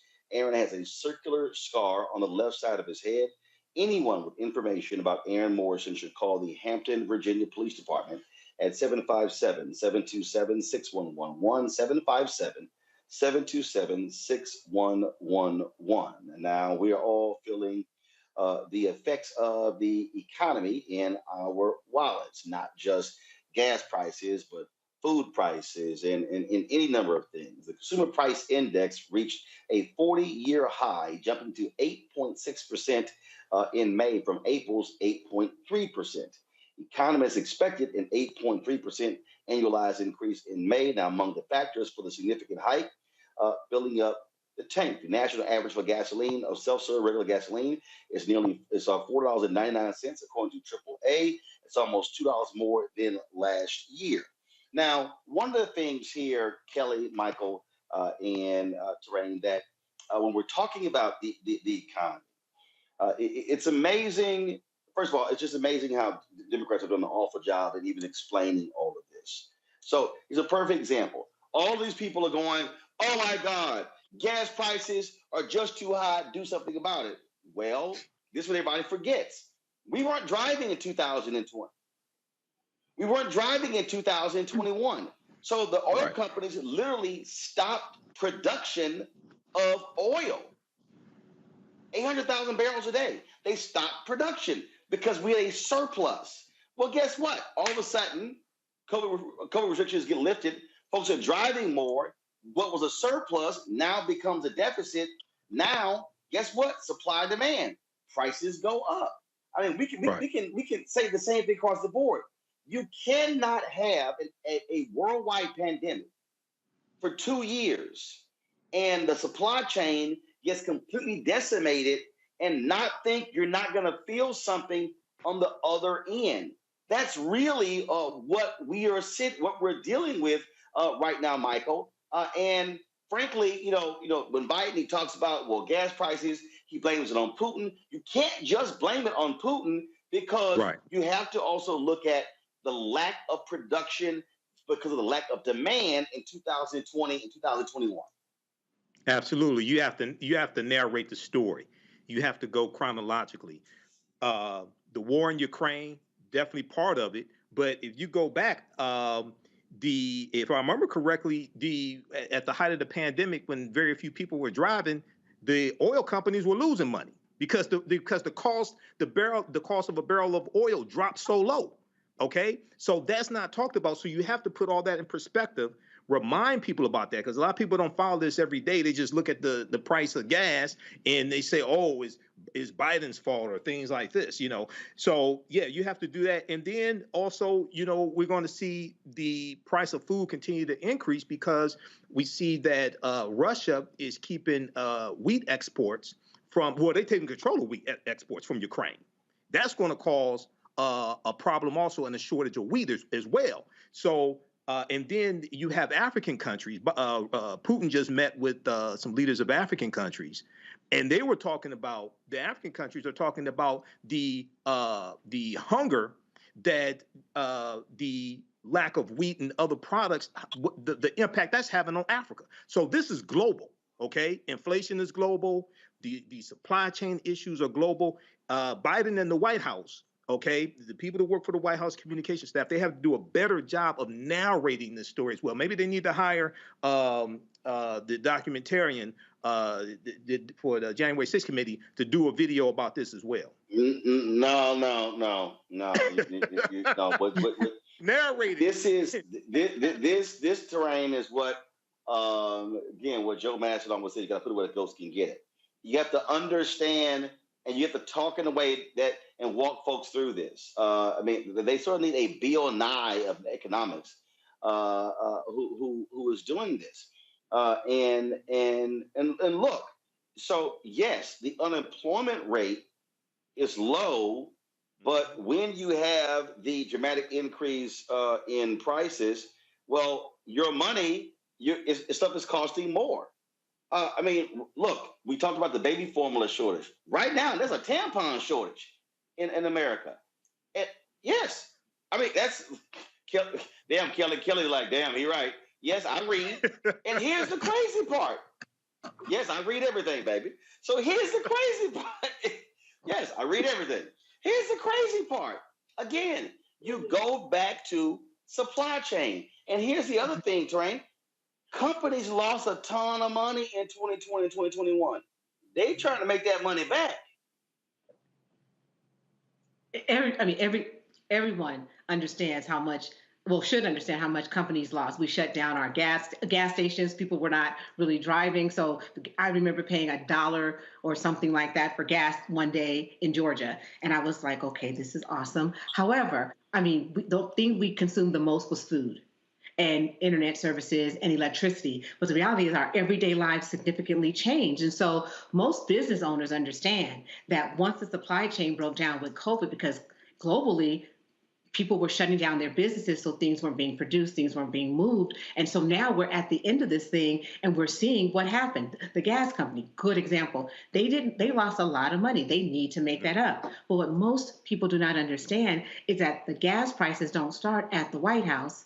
They start with the gas companies. And I think it's imperative for the Biden administration to do a better job of threading the needle, of not pointing the finger at the gas companies regarding the oil companies regarding the fuel costs, but helping Americans understand how this all works together, how farmers work inside the economy and how they're impacted by multiple things with the supply chain issue. But we're hurting. And with the baby formula issue, that's totally different. That plant was shut down because of contamination, but we didn't have a backup plan. So it all looks like it's falling on the Biden administration. No. It wasn't just the plant being shut down. That's because true. Donald Trump got rid of NAFTA and then he did that new BS trade deal. It severely limited the ability of America to import baby formula from international sources. But I'm talking about our production here to be able to sustain ourselves. Right. No. Right. But what I'm saying is when something happens here,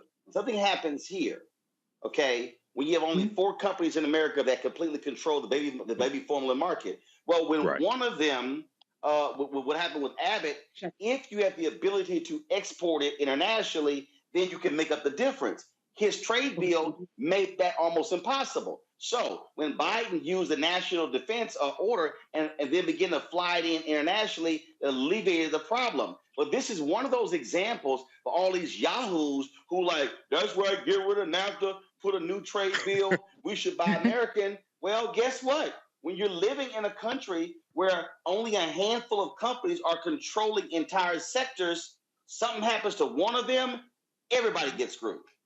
Well, most Americans don't understand the domino effect of our economy, that we remove one piece and everything else falls down. But the Biden administration, they definitely have to figure out a way to have this conversation with America. And I mean, it always seems like it's up to the Democrats to explain inflation, explain the economy. And during the Republican administrations, like during the Reagan era, our inflation is the highest ever since the Reagan era. But what his administration did, instead of leaving the interest rates low, they instead of increasing the interest rate, they left the interest rates low. I'm sorry, they increased the interest rates instead of letting them drop. What we're doing is actually hurting a little bit more. We're not finding a way to balance this out. Well, Kelly, even with that, so let's talk about interest rates. One of the biggest problems that we also have had, because we had the economic downturn in 2008, 2009, 2010, the Fed dramatically lowered interest rates. Mm-hmm. Okay, you can't have interest rates that low for a decade. Right. You can't. You simply can't. But see, everybody was fixated on, oh, no, don't do anything. You're going to hurt the economy. What we are now seeing is when all of these forces converge at one time. Look, why is it that I don't have furniture for our new set piece? Because when I went to the furniture places, they said, oh, it's going to take 9 to 12 months to get that. Mm-hmm. Wow. I was like, are you serious? Yep. They said it was going to take 9 to 12 months because everything across the globe shut down with COVID. Everything. And so you're trying to ramp up. So right now, they're trying to kick goods out the door. Now, guess what? Well, the problem is I'm trying to make goods, but if they have a shortage of goods, because the same problem with COVID, I can't make something because they don't have it. So now the furniture maker is sitting there saying, I'm ready to make some furniture. Oh, but we don't have enough raw materials because we need to have more people to gather raw materials because we all got impacted by COVID. And so all of these things are what's contributing to where we are with inflation. And Kelly, I had somebody say this here. Somebody said, hey, I'm not worried about the explanation. When is gas going down? All this is bullshit. We're just screwed. All this is a mess. Okay, but here's a problem with that. Terrain just said it. Hey, when she said she paid $1 and something, oh, we were all excited. We were happy. Ooh, gas is $1.99. Gas is $2.09. Gas is $2.19. But you know who was getting hurt while that happened? Texas, Oklahoma, Louisiana. Why? Because those 3 states depend significantly on Wyoming, depend on oil and gas money. Well, then guess what? Michael said it. The cost of a barrel was like $14, $15. Now all of a sudden, you look at the cost of a barrel, and guess what? Gas companies flushing cash. So one sector of the country is going to be pissed. Another sector is going to be happy. If you work for the oil companies, you're real happy right now because you're rolling in money. When it was $14 a barrel, they were doing layoffs. And so it does require someone talking in regular, everyday language for somebody can like, oh, that's what's going on?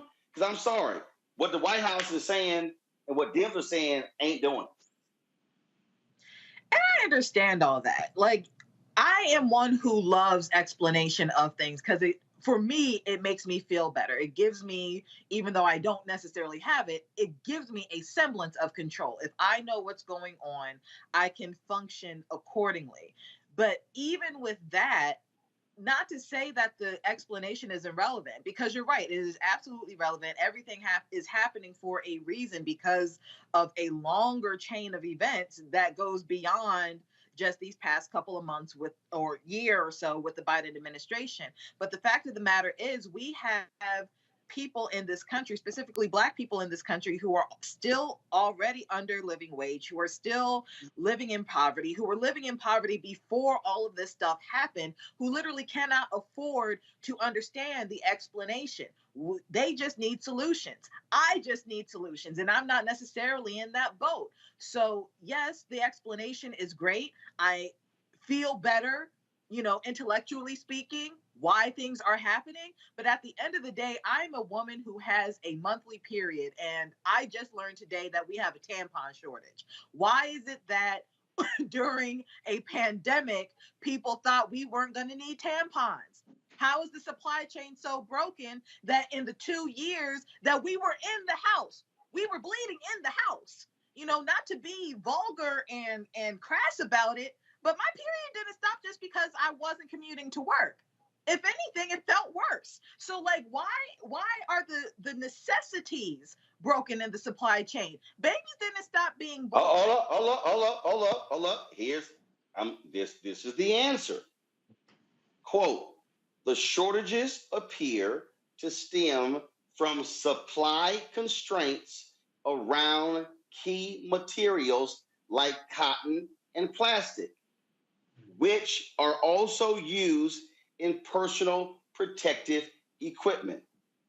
So the problem that we have is that we went through a pandemic and there was an explosion in the need for PPE. And so I totally understand that. No. But here's But again though, it's one of those things that I know it's hard for people to grasp, but it's like, look, the amount of PPE that was needed across the globe just exploded. Like in terms of the number of masks and gowns and gloves and everything. Mm-hmm. Well, again, that happens. The stuff got to come from somewhere. And I totally understand that. Do not get me wrong. So the problem is we are literally dealing with the painful after effects of COVID, of literally 2 years of COVID. And I totally understand that. But at the same time, that pain comes at the expense of women who need tampons and pads and other feminine PPE. Yes, but remember, on the front end, Kelly, on the front end, let's go back to March 2020 and April 2020. You had hospital workers who were reusing gowns and gloves and masks. And so we had that problem. And so what was happening then? Folks were scurrying around the world trying to find anybody to get PPE. Well, because factories had shut down, you didn't have folks who were working. And so, again, what we're dealing with right now, and all these people who are like, I blame Biden, I blame Republicans, I blame them.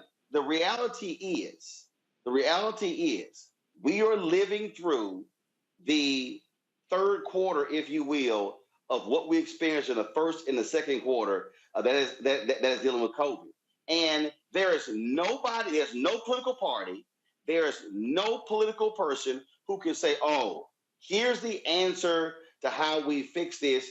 You literally are going to have to build your way out of it. And this might be, I mean, it's June. I'll be honest with you, I wouldn't be surprised if we're not in this same situation for the next 12 months because you have to build back capacity.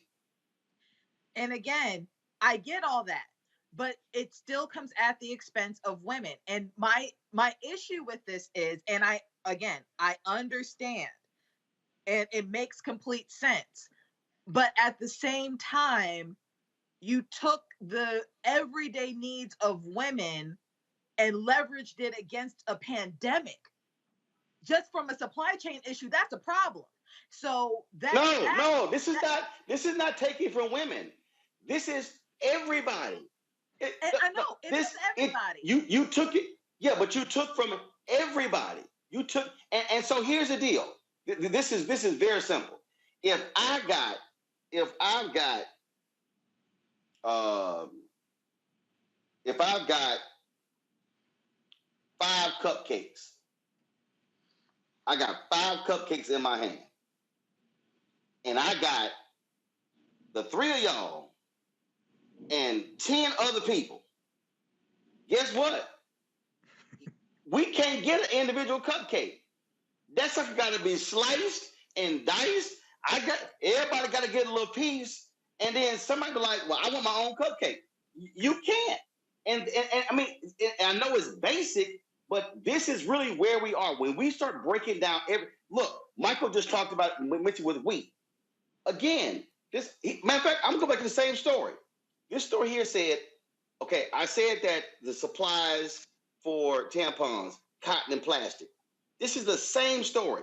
The war in Ukraine has further crimped supply because Russia and Ukraine are both major exporters of fertilizer, which is used to grow cotton. Yep. So damn, we've been having a hard time growing the cotton to use for the Goes back to Putin invading Ukraine. Yep, we're dealing with a global economy. There's a wheat shortage. And I understand. And Roland, let me jump in here for a moment. We both get, as women, that there was a redirection of resources because we needed to have the supplies directed to take care of the PPE. However, as women who have this issue that we can't do anything about, someone should have said, wait a minute, we need to make sure these women are taken care of because there's nothing they can do. But here's the deal. You literally couldn't. This is what I totally understand what you're saying, and I totally sympathize with it. What I'm saying is that literally could not happen. The struggle that we were in, we had a massive demand for products that we ordinarily didn't need. We wasn't using no damn masks. We weren't using masks. We were not using gloves. We were not using all this sort of stuff. So you just this immediate massive demand. So all of a sudden, you had companies that literally stopped whatever they were making and shifted to making those particular products. But here was the problem. Those manufacturing places also shut down because the workers weren't there. So in every single sector, you literally didn't have workers. You didn't have anybody can make it. Where's if I had my backpack? There's a CamLink card. There's a CamLink card. It's a broadcast card. See, this ain't just about tampons. This card allows me to plug up my camera to my laptop and use an external camera to broadcast my show. That little card is $129. When COVID hit, for all of 2020 and half of 2021, that sucker was $1,000. Why? Because people were buying them like crazy because they were now at home. So demand shot through the roof. When demand shot through the roof, there was nobody making them to replace them. So that was the problem with PPE, with tampons, baby formula, everything. Demand shot through the roof, but we did not have anybody making stuff. So then when we now come out of the houses, now it's like, oh shit, oh damn, ain't no products. Because there was no, when we were at home, they were at home. And this is, I mean, where we are, so that's the oil, that's the food, that's everything. And I just think that a lot of people, and I've been reading these stories, a lot of people just really don't understand how our worldwide economy is so now interconnected that one little thing that happens in a corner of a country could cause massive shortages and higher prices in America. And then folks are like, man, y'all got to fix this. There literally is no fix except to now ramp up production as fast as possible. That's the only fix that we have. But now you need people. And now you have the Great Resignation. See, so all this stuff, I mean, it's, again, we're now dealing with the painful after effects of a global, international pandemic that we had never seen for 100 years. So part of the deal is, it's a little hard to prepare for something you ain't seen in 100 years. And that makes sense. Michael, go ahead. Michael, go ahead. Michael, go. Roland, just very Michael, quickly, you want to make... Yeah, I think you're looking at the article from CNN, and tampon shortage is the latest nightmare for women. If you could, I think maybe if you could, man, bring that up on the big screen so people can see it. I think it's important for people. No, I'm not in the studio, so I don't have my normal. Oh, okay. But anyway, yeah, this is it breaks down how this is connected also to the Ukraine, and then there's a drought in Texas as well. But I want to see how the White House handles this also, because this is why it's important to have the right people in office to deal with things like this. Because I think the Biden administration is going to handle this better than the Trump administration would. Okay, so well, and to that point, that's also why we're in this problem. Mm-hmm. I mean, I know somebody watching is about to say, "Okay, you sound real crazy," but let's be real.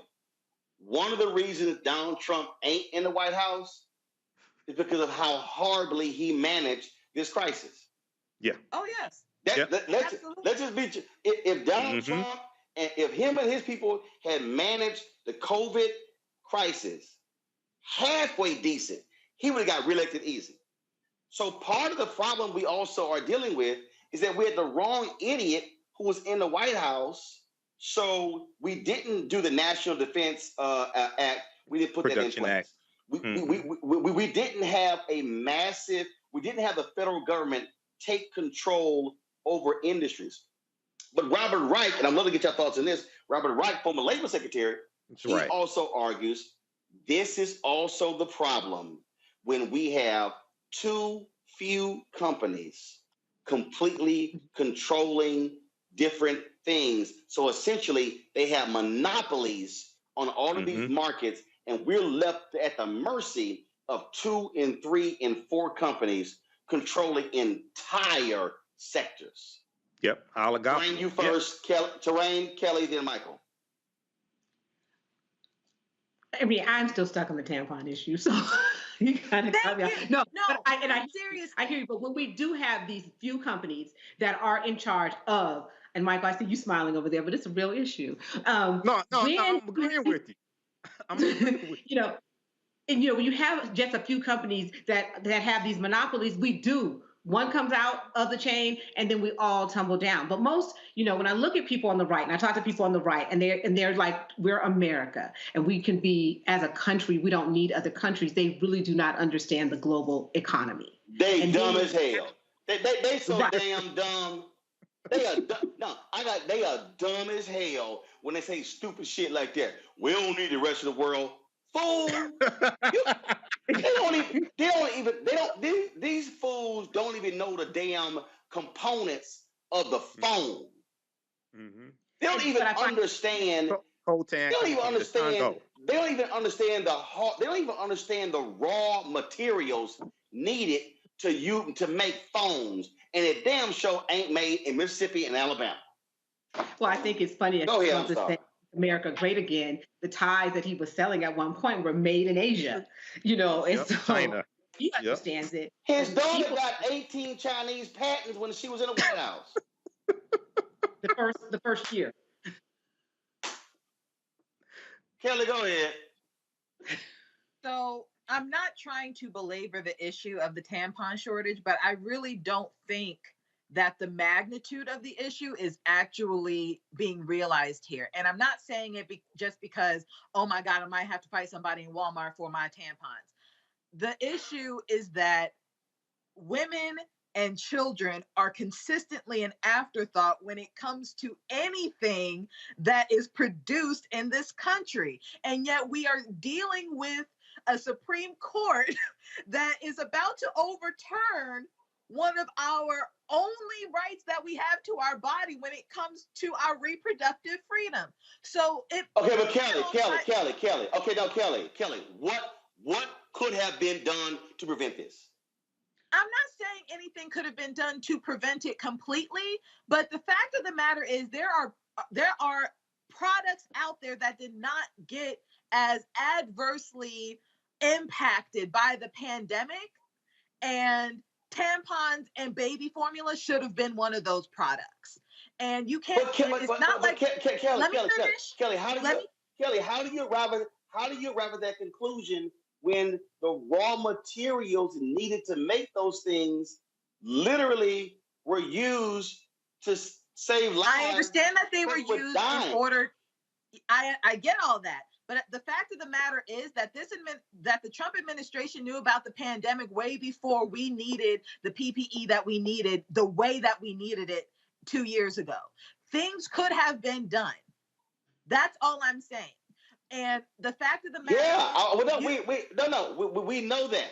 So what I'm saying is, okay, we've already covered that we had imbeciles who were in charge, and what I'm saying is, where we are now is the end result of imbeciles being in charge. What I'm talking about right now is the fears that are going to be realized as a result of those imbeciles being in charge. Not only is there going to be a tampon shortage, there is going to be an even further work shortage if we have a working class of women who cannot get the hygienic products that they need to go to work.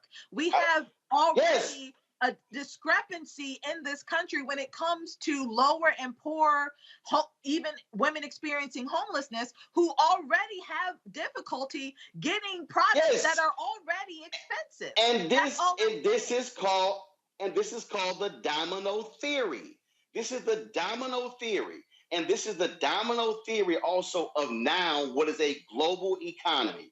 We are no longer isolated from the rest of the world. We're not. But at the same time, you need latex for condoms, and there's no shortage on condoms. You need plastics for other, things for men, and there's no shortage on that.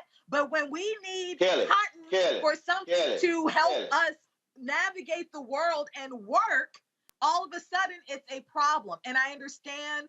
Yes.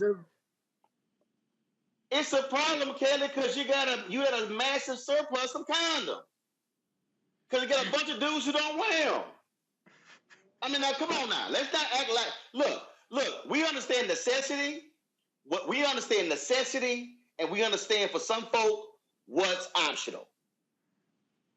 So the reality is, what we're dealing with, and it's not just tampons, it's literally in every single area.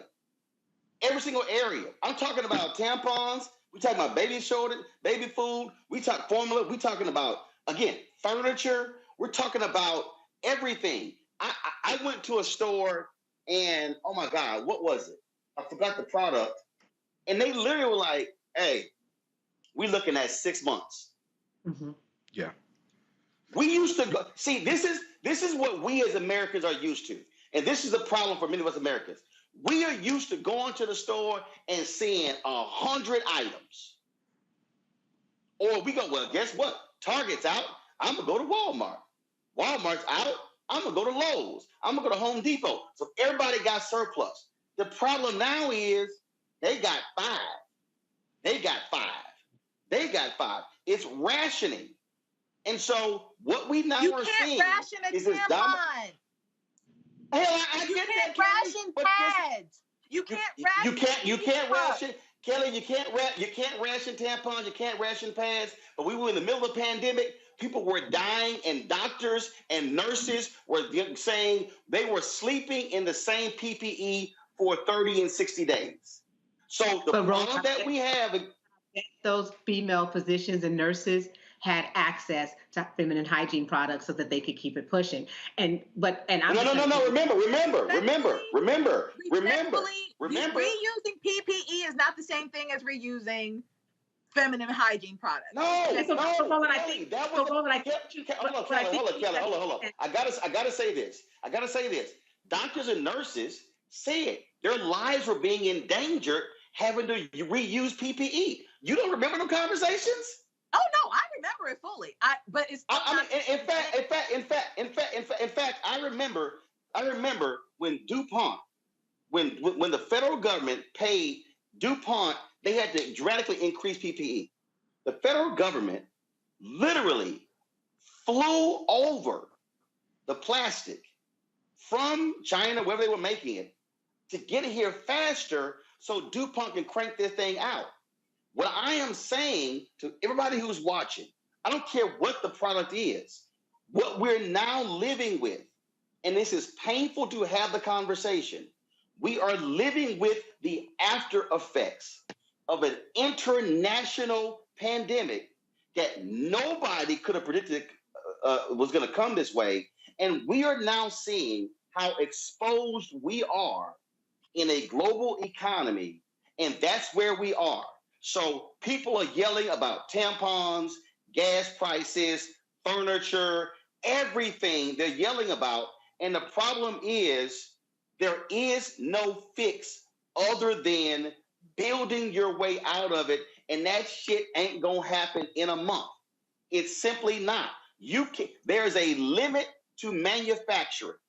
Unless you are now doing what happened with the ports in California. Remember? They had to say, we're going to keep the ports open 24 hours. Why? Yep. Because when you close, because what happened? You had more than 100 ships that were sitting on the sea, sitting in the ocean, some for 3 months with goods and services, they couldn't unload them. Now think about that. We couldn't unload them.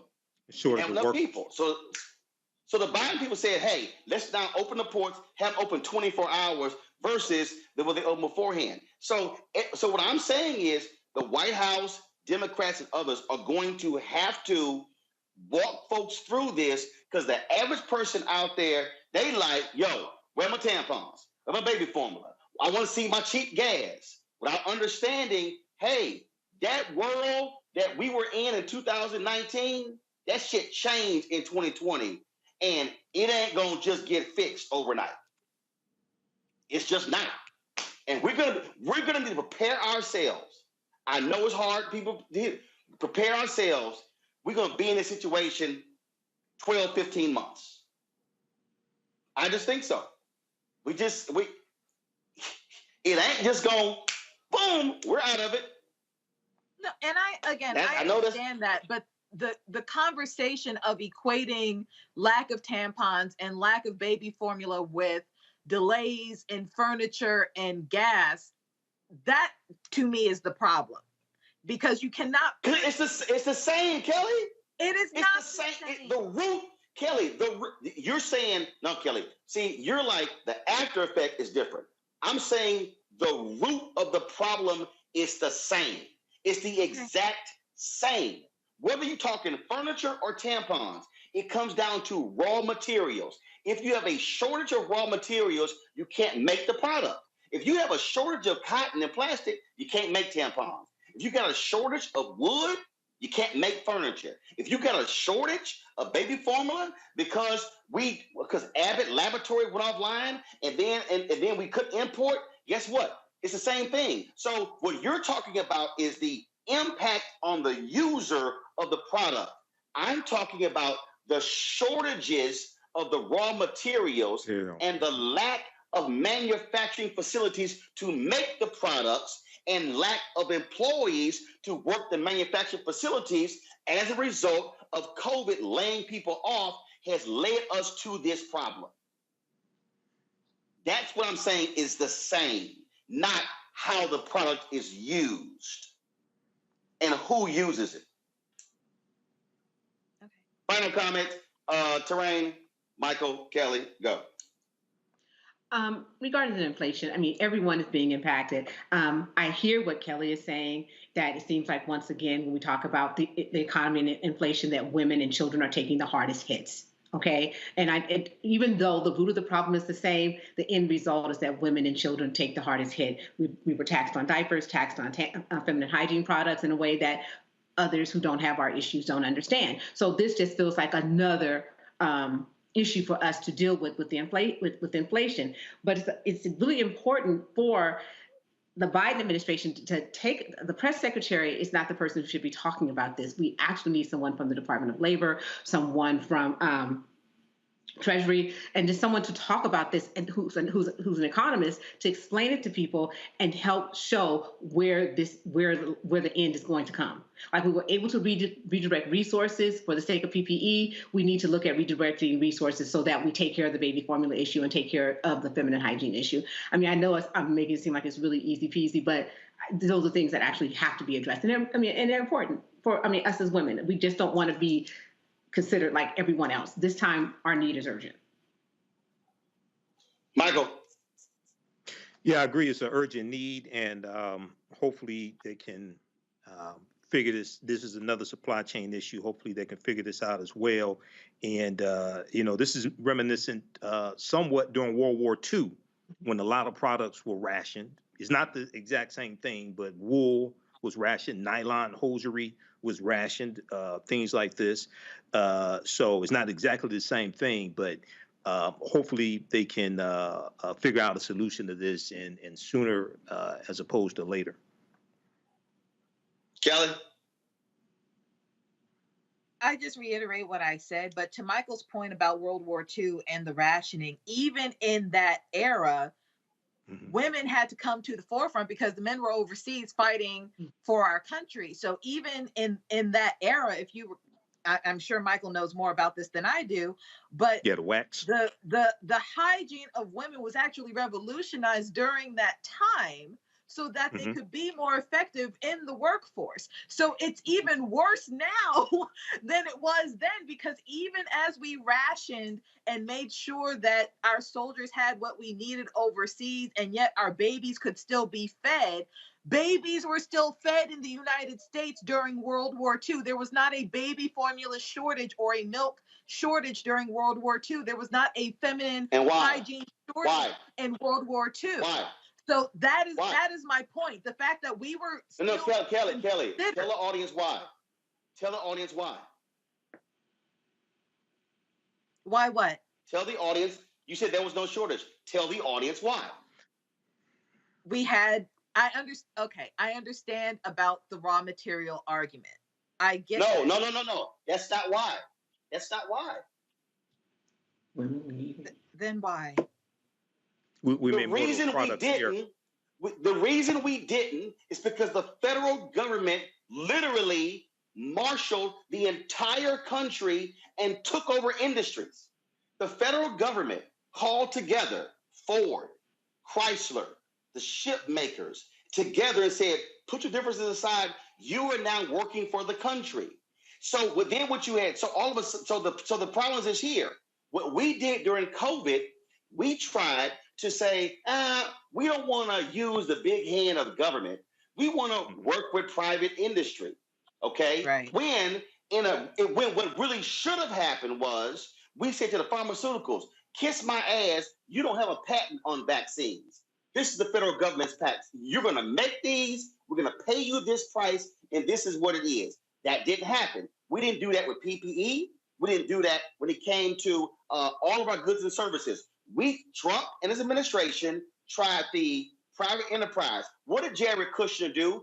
Brought in all of his little MBA friends, in there, screwed stuff up. They had no idea about purchasing for the federal government. They had no idea about any of that sort. And they were like, we don't understand this. Right. That's why Lieutenant General Russell Honore was saying the DOD knows how to do this. The Department of Defense knows how to buy shit for a lot of people real fast. And so the difference between World War II is we had a government that said, hey, we're calling everybody to this is a national thing. But what we tried to do in 2020 was to say, hey, no, we don't want to infringe upon these companies. And so we're just going to let y'all keep doing y'all thing.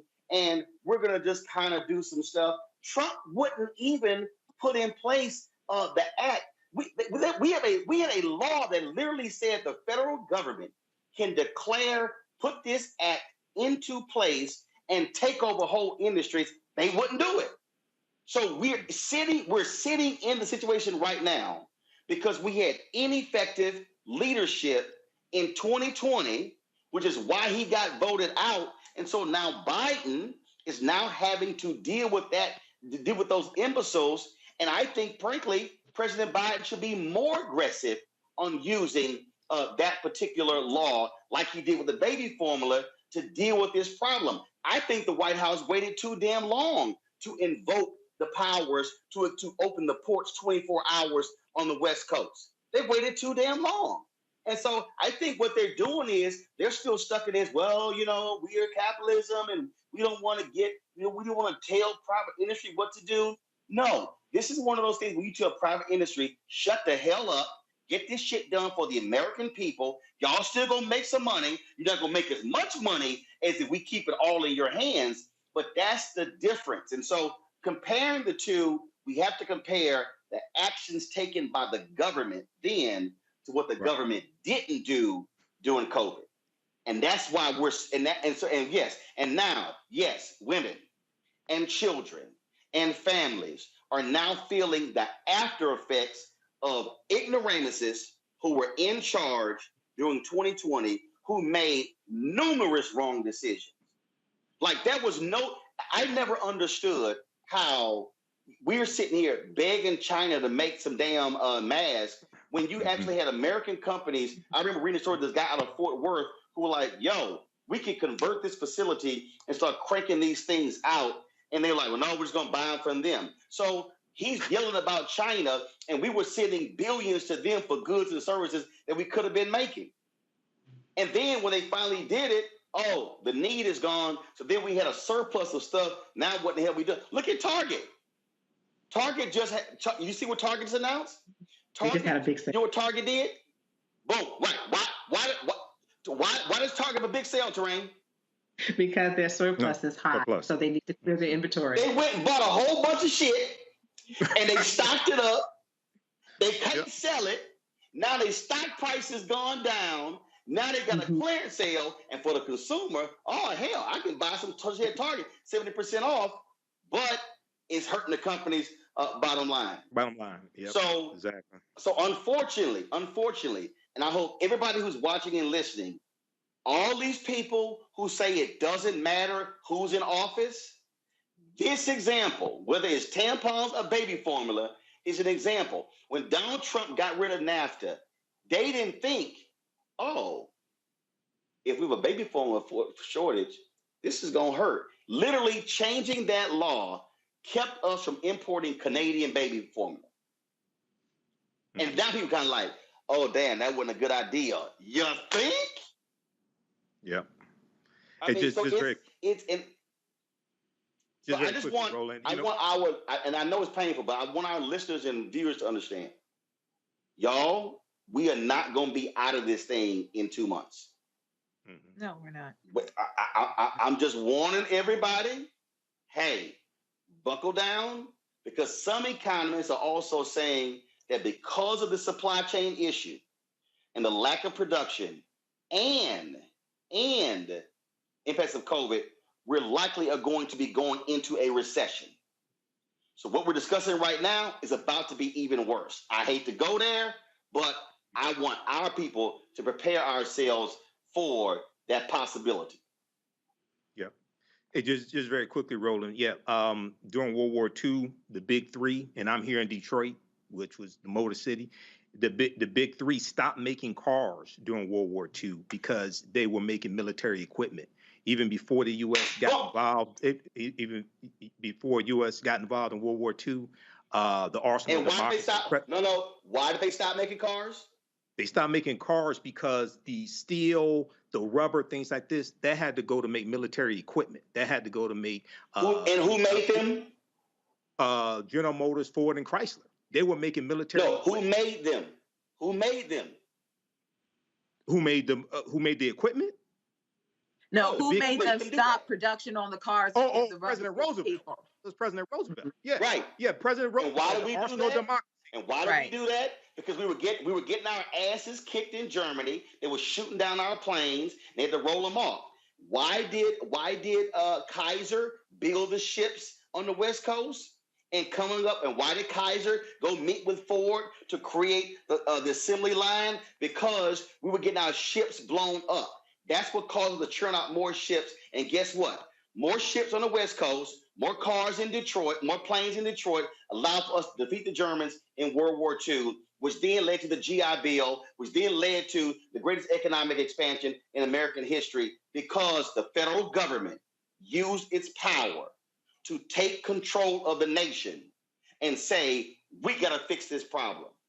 Until Biden is going to have to get more aggressive, but it's a little hard when you got one party that says too much federal intervention in anything. And let me show you this real quick. The Democrats finally put out a video. I know Reese is happy. This is a video the Democrats just dropped, just for y'all can see how their thinking is, how Republicans stand on the issues we just talked about. Watch this.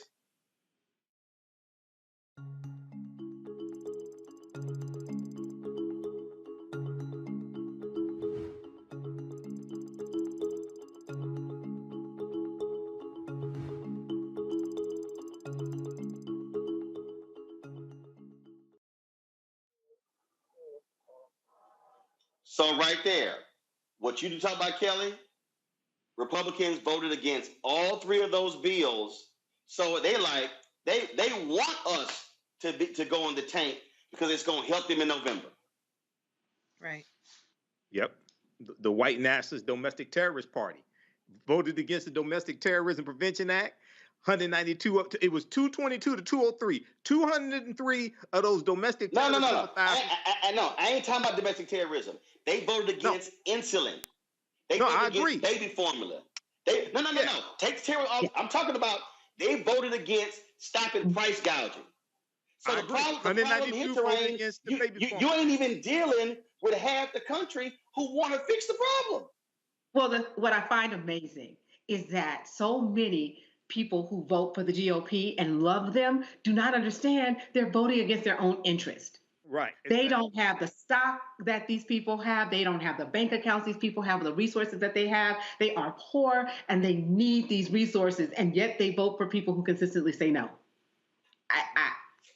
It's just beyond me. All I'm saying to our people, we see the shortages. I need our people to understand what we're faced with. And I'm telling you, we're going to keep seeing the shortages because it's happening across the world. And as long as the war in Ukraine keeps going, we're going to be impacted by wheat, grain, and fertilizer. Just so you know, you ain't got fertilizer, you can't grow shit. I ain't no agriculture expert, but I'm with Texas A&M. I do know if your ass ain't got fertilizer, it's a little hard to grow something. I'm just saying. All right, y'all. I'm gonna do this here. I'm gonna thank all three of y'all. I gotta to go before I'm gonna go to a break. When I come back though, I gotta do a shout out to my parents for the 55th wedding anniversary. Kelly, Terrain, Michael, I certainly appreciate it. All right, Rob. They in Puerto Rico hanging out. So enjoying themselves, having a good time. I'm like, yeah, y'all. They're like, you come with us now. No, y'all gone. Y'all grown. Go by yourself. Go on. Enjoy yourself. So I appreciate it. Kelly, Terrain, Michael, thank you so very much. I appreciate it. Go to this quick break. I'll come back and roll them up and throw it to the close the show out.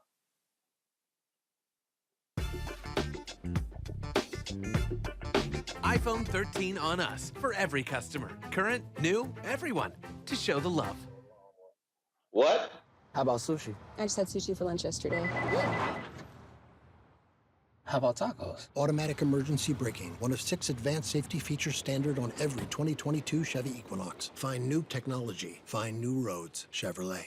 On the next Black Table, with me, Greg Carr, an amazing conversation with one of the most important thinkers of the last century.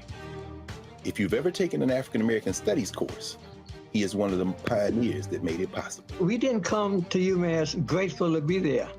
We brought in people that were better than the white people that were there. Professor John H. Bracey Jr., historian, activist, prolific author, and amazing teacher. He joins us on the next Black Table, only on the Black Star Network. Love our new Alexa. It's a Buick. Yeah, Alexa. Buick. Alexa. It's a Buick. It's an Alexa. It's a Buick. It's an Alexa. Coach, that's a Buick. That's an Alexa. The Buick Enclave with available Alexa built-in.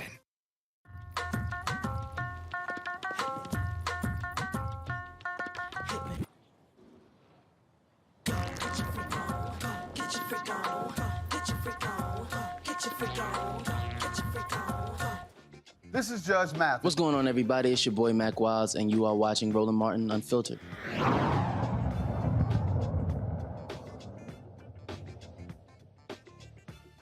All right, folks, I'm going to close the show out. Again, I'm here in Los Angeles. The Equal Justice Awards will be happening tonight. There are a number of people being honored. Congresswoman Joyce Beatty is one of the folks. I am one of the honorees, Mario Van Peebles. We're here in Los Angeles. More than 1,500 people are going to be attending tonight's dinner here in Los Angeles. That is Attorney Benjamin Crump's Equal Justice Now Awards. Lonnie Love is going to be the host of the show, and so I'm looking forward to that. Folks, today, June 10th, my parents' 55th wedding anniversary. That's right. My parents, Reginald and Melda Martin, got married 55 years ago. That's the photo of them on their wedding day. They are out of the country enjoying their anniversary.